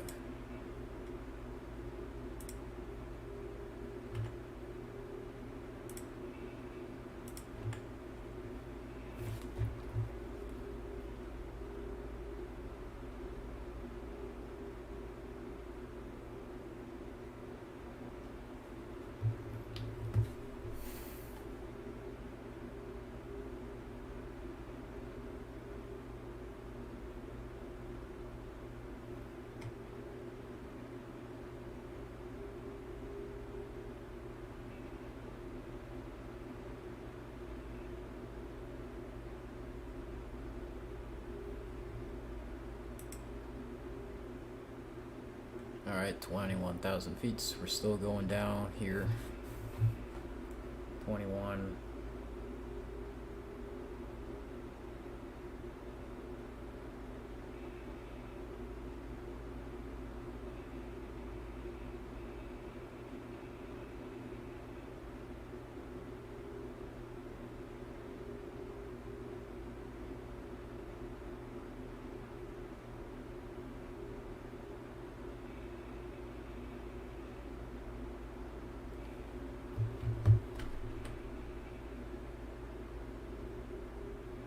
Alright, we just hit that point.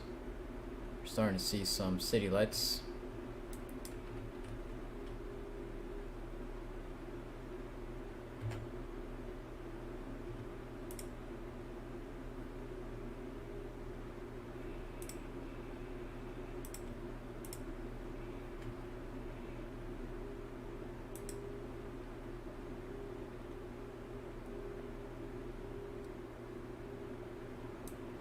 Flight level 180 at Mike X-ray 755, which we are not far from hitting. I think it's just bringing the speed down, and that's why it's probably going to say, oh, there it is, drag required. So we're going to go ahead and extend the speed brakes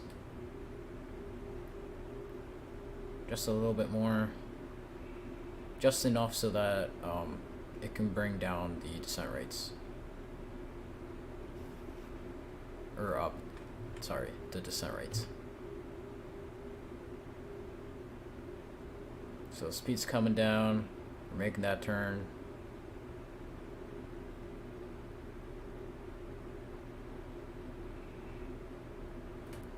Alright, beautiful.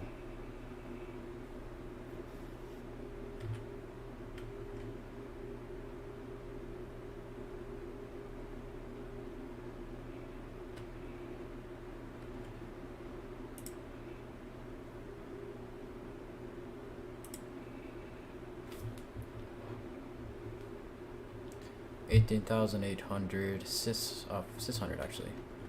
18,500 feet.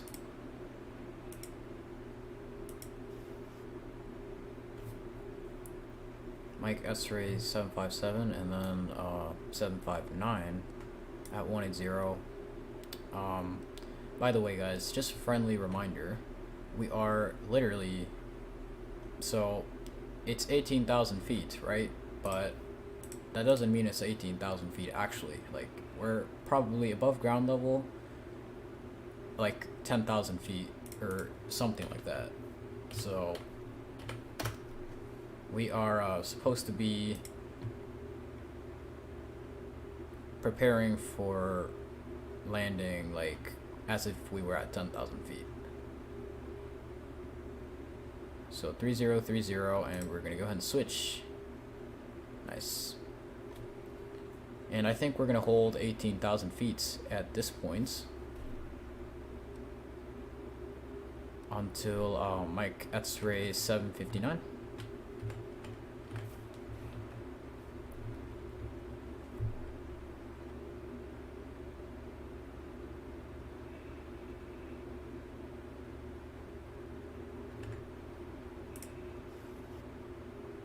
Don't forget landing lights on. Yeah, don't worry.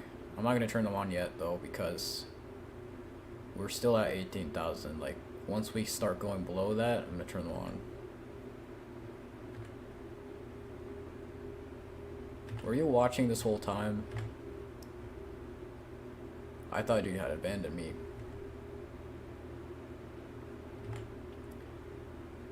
Anyway.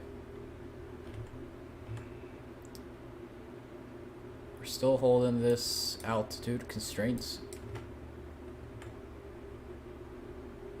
So Mike X-ray 759, 180, and then we're going straight down to 14,000, which is realistically like 6,000 or 7,000 feet. Just joined back, so you did abandon me. Just kidding. Okay, so 3030 is the altimeter, that's set. We've got our VREF, we got our auto brake stuff. Cool.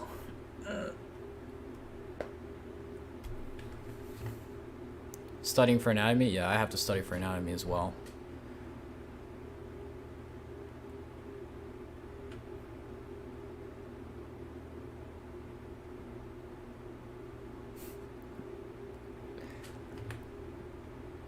Yeah.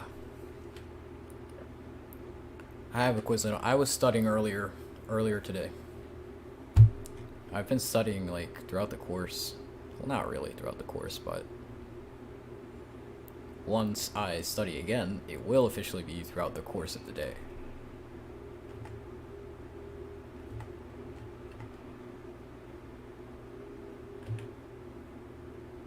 So we're bringing the airplane down to 14,000 feet now, so we might need to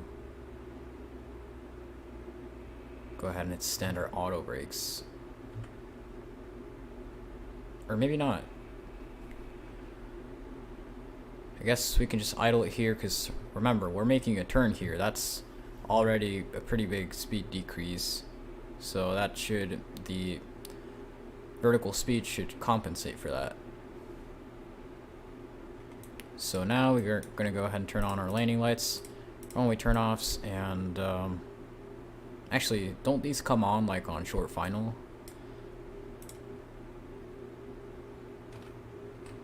I thought you said they did.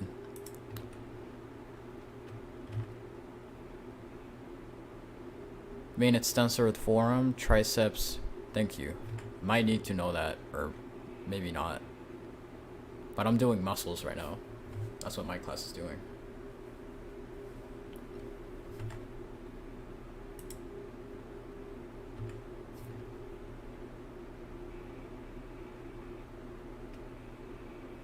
So at this point, I'm also just going to turn on the fasten seatbelt signs because we're below 10,000 feet, AGL.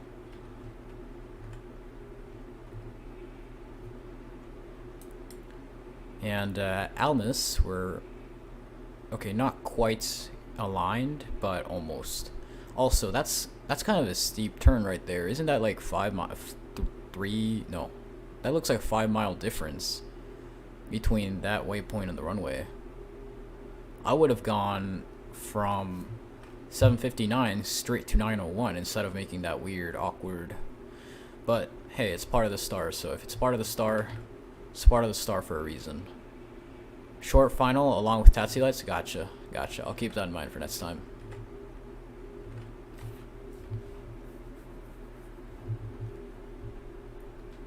Yeah, it makes sense, because usually I always turn my taxi lights on the ground. And like, that's not very practical. That's not very efficient.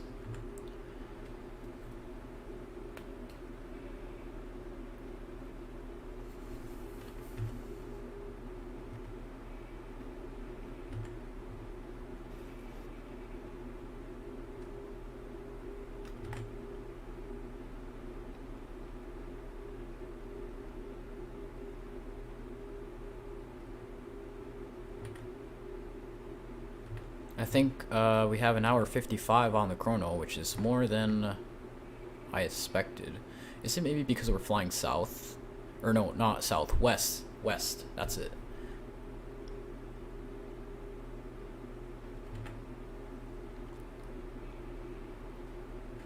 So it's like 8 minutes less flying time. It's like 8 minutes less flying time if you're flying east for some reason. Or I thought it was the other way around. I thought if you flew from west to east, it was like more fuel. No. Actually, no. I'm pretty sure it's from east to west. Hey, look at this city.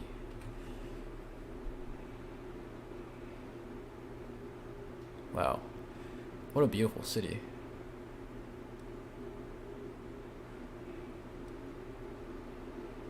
We're gonna let it relax here. Let's not switch views too often here because a lot of stuff is gonna start getting loaded. Landing a wing, 18,000 AGL. Runway turn off in taxi when giving landing clearance. Short final. Okay, yeah. So that's 5 miles. Okay, cool. Makes sense. I'm gonna go ahead and extend those speed. Oh, I'm already ahead of the FMC. Yeah, it's so much better. MSFS. I can't speak today.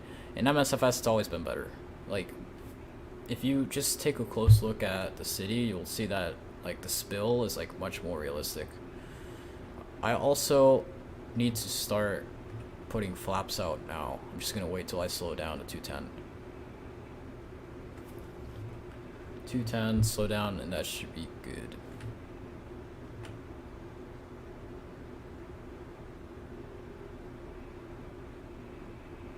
Alright, perfect. And we're gonna go flaps. That's probably flaps 2 or something. Alright, send those speed brakes. Yep, that's flaps 2, which is fine. 1, 2, no difference. Just call it Miss Fist. Alright, I'll call it Miss Fist. I should honestly start calling it Miss Fist.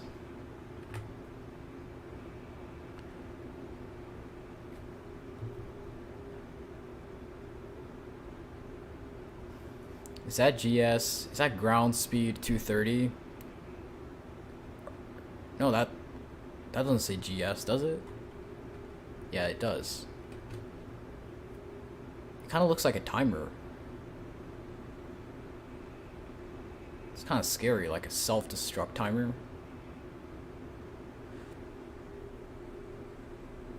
Self-destruct type of timer. You can go flaps up for another 10 miles. You are right. But I'll leave it at this.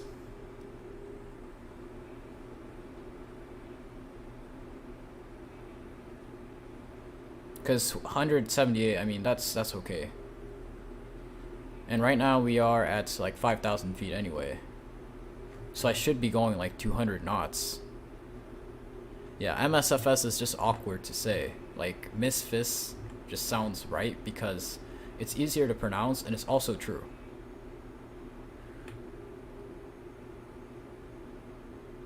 So I'm gonna have to give you that.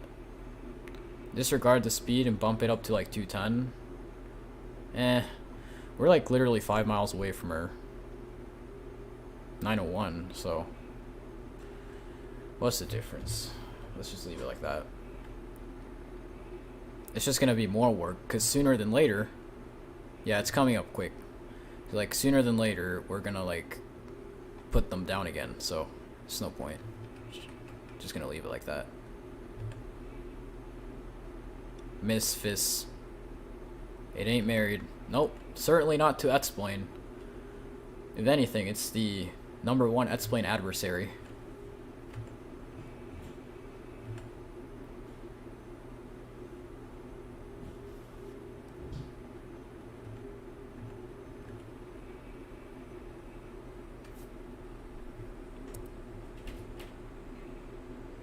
Might need to mute myself in a bit.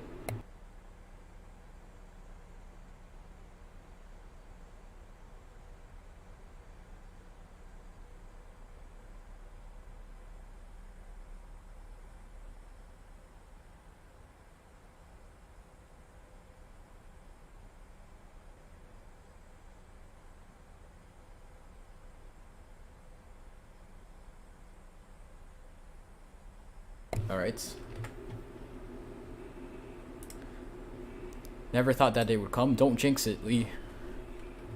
I'm literally on short final. This is the worst time to talk about that.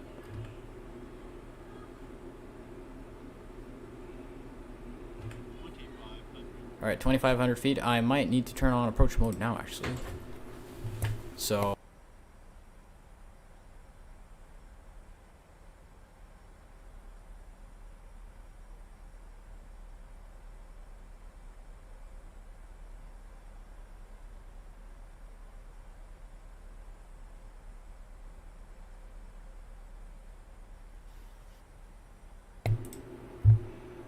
It's not an Aviation Master stream without... Oh my goodness. We're gonna stall.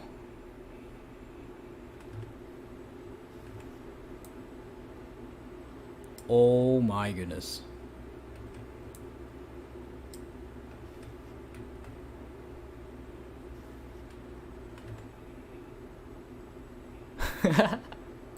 Medium mute and camera off, you know it. Alright, flaps 10. Oh yeah. Oh, glide slope. Gear down. Holy moly, dude. We're coming in hot. I should not have listened to you. 140, 140. 133. Okay. So that's set. Not gonna stall? Yeah, I know, I figured. It was firewalling itself to the speed constraint anyway. And we're gonna go flap full here. There we go. Yep. Don't worry, Lee. Flap full. I'm ready. Oh, Volanta. Volanta. I knew I forgot something. It's just in time. Hold on, let me copy the route. I'm gonna pull the craziest stunt. AM 521. Bam. I set up Volanta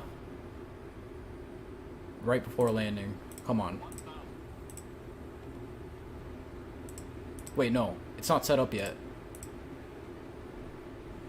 Hold on. Edit route. Add a flight plan. Come on.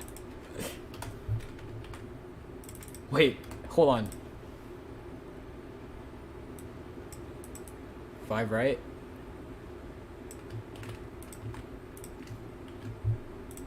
There we go. Okay. Alright. We'll go autopilot off. We're gonna arm these first.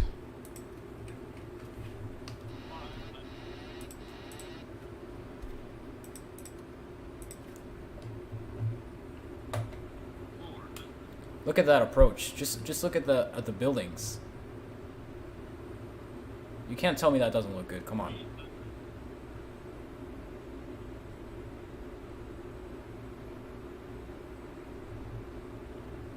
Just a little low here. Alright. Now I'm going to bring it down. I'm not going to depend on the poppies anymore. Little below that point. There we go.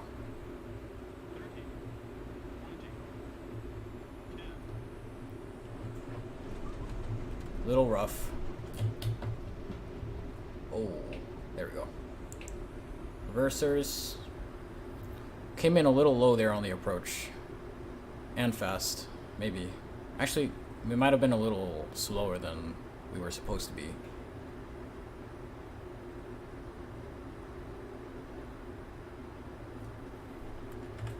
And we're going to clear the reversers.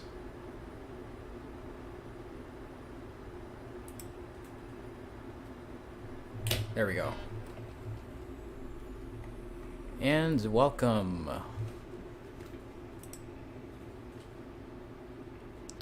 Kami Topper, welcome. Thank you for coming along. Yeah, I usually always do it before landing so that it logs my FPM. I was on speed? Yeah, I thought so.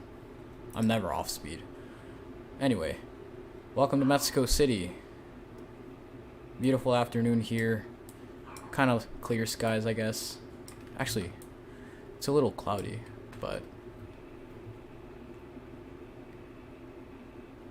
Is this RTX 420?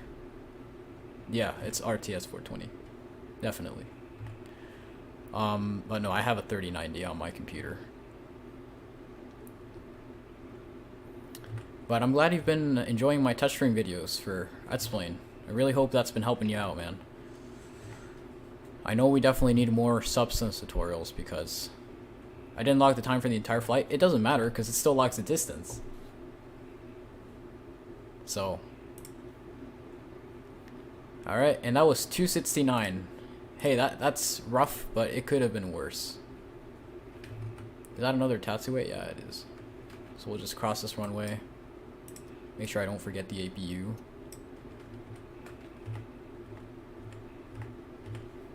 Oh, come on. FS Realistics just out-tabbing. And I'm not consenting to that.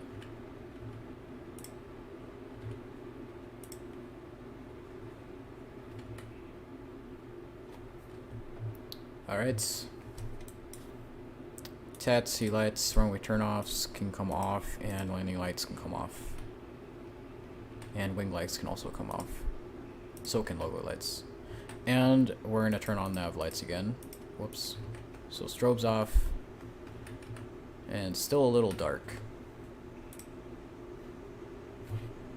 2 hours to your total time. Alright. I have enjoyed. Moving on to trying to edit terrain meshes. That's hard. Like, I myself can't really do that. But I think I heard, well, Lee might have more experience with that, the guy in chat, because he has, I think he has tried out JOSM and Ortho 4 at speed patches. But yeah, it's rough. It's a rough thing to get into. If I do happen to learn that, I will make sure to make a tutorial on it. Flaps up. Don't tell me what to do. I knew that. I knew they were still down. Let's just hear the sounds. Oh my goodness.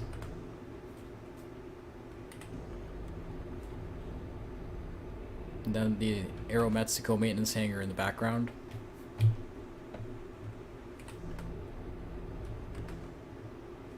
pretty sure there's a Mexicana one down there.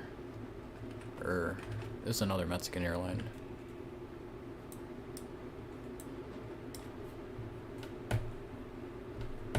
My spoilers are already down. Should be.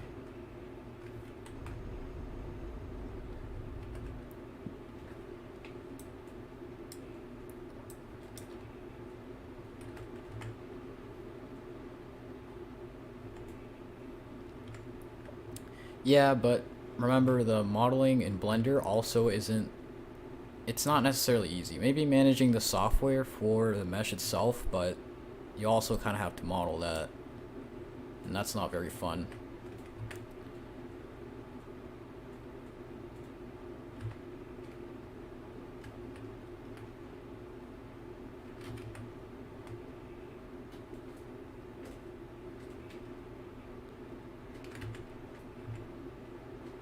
Alright, we're just gonna take gate 34.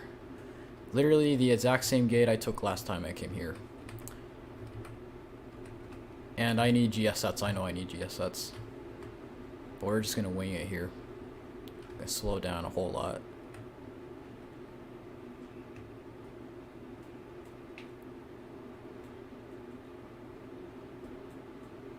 Alright. We're coming in. I suspect we are just about hitting that point now. Did I get that right? Oh. Not quite.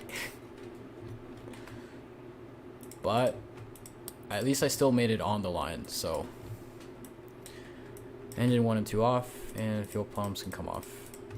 Welcome to Mexico City. Unfortunately, we do not have a replay to look at, but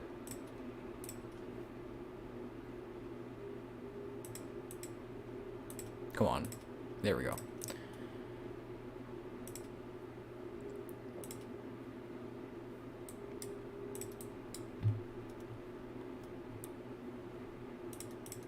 prepare the airplane for shutdown. Can you guys believe MSFS did not crash today?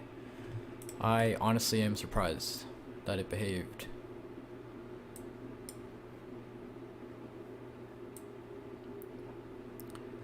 Alright, I guess that'll do. At this point, just gonna shut it down. I'm gonna turn on the dome lights just so that I can see after I shut down the APU. Never mind. Or, yeah, that worked.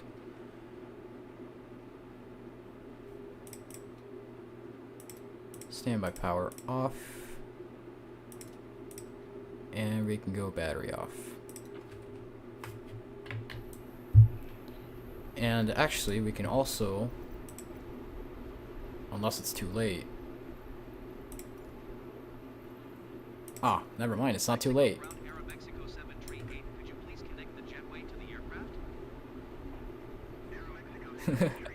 Yeah, hey, don't blame me, blame the add-on developer. So yeah, welcome guys to Mexico City. That was a really, really fun flight. Very fun.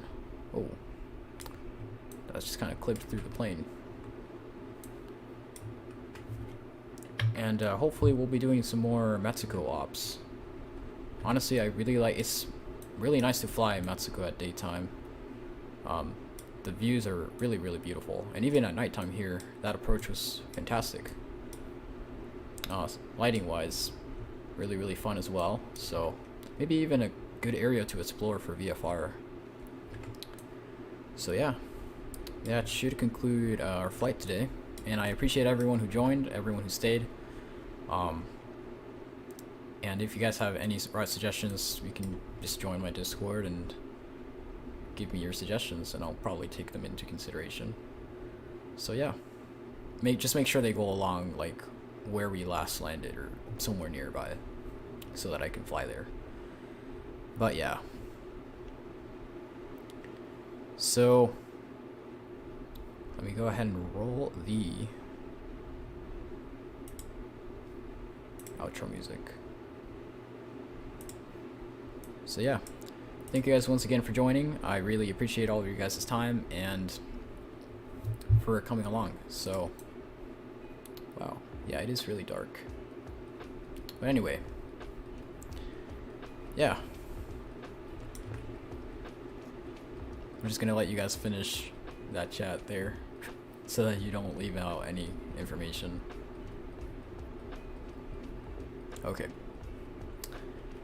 So thank you once again for all of you guys who joined.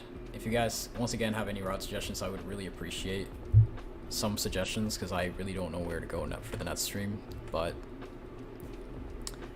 that will do for the stream.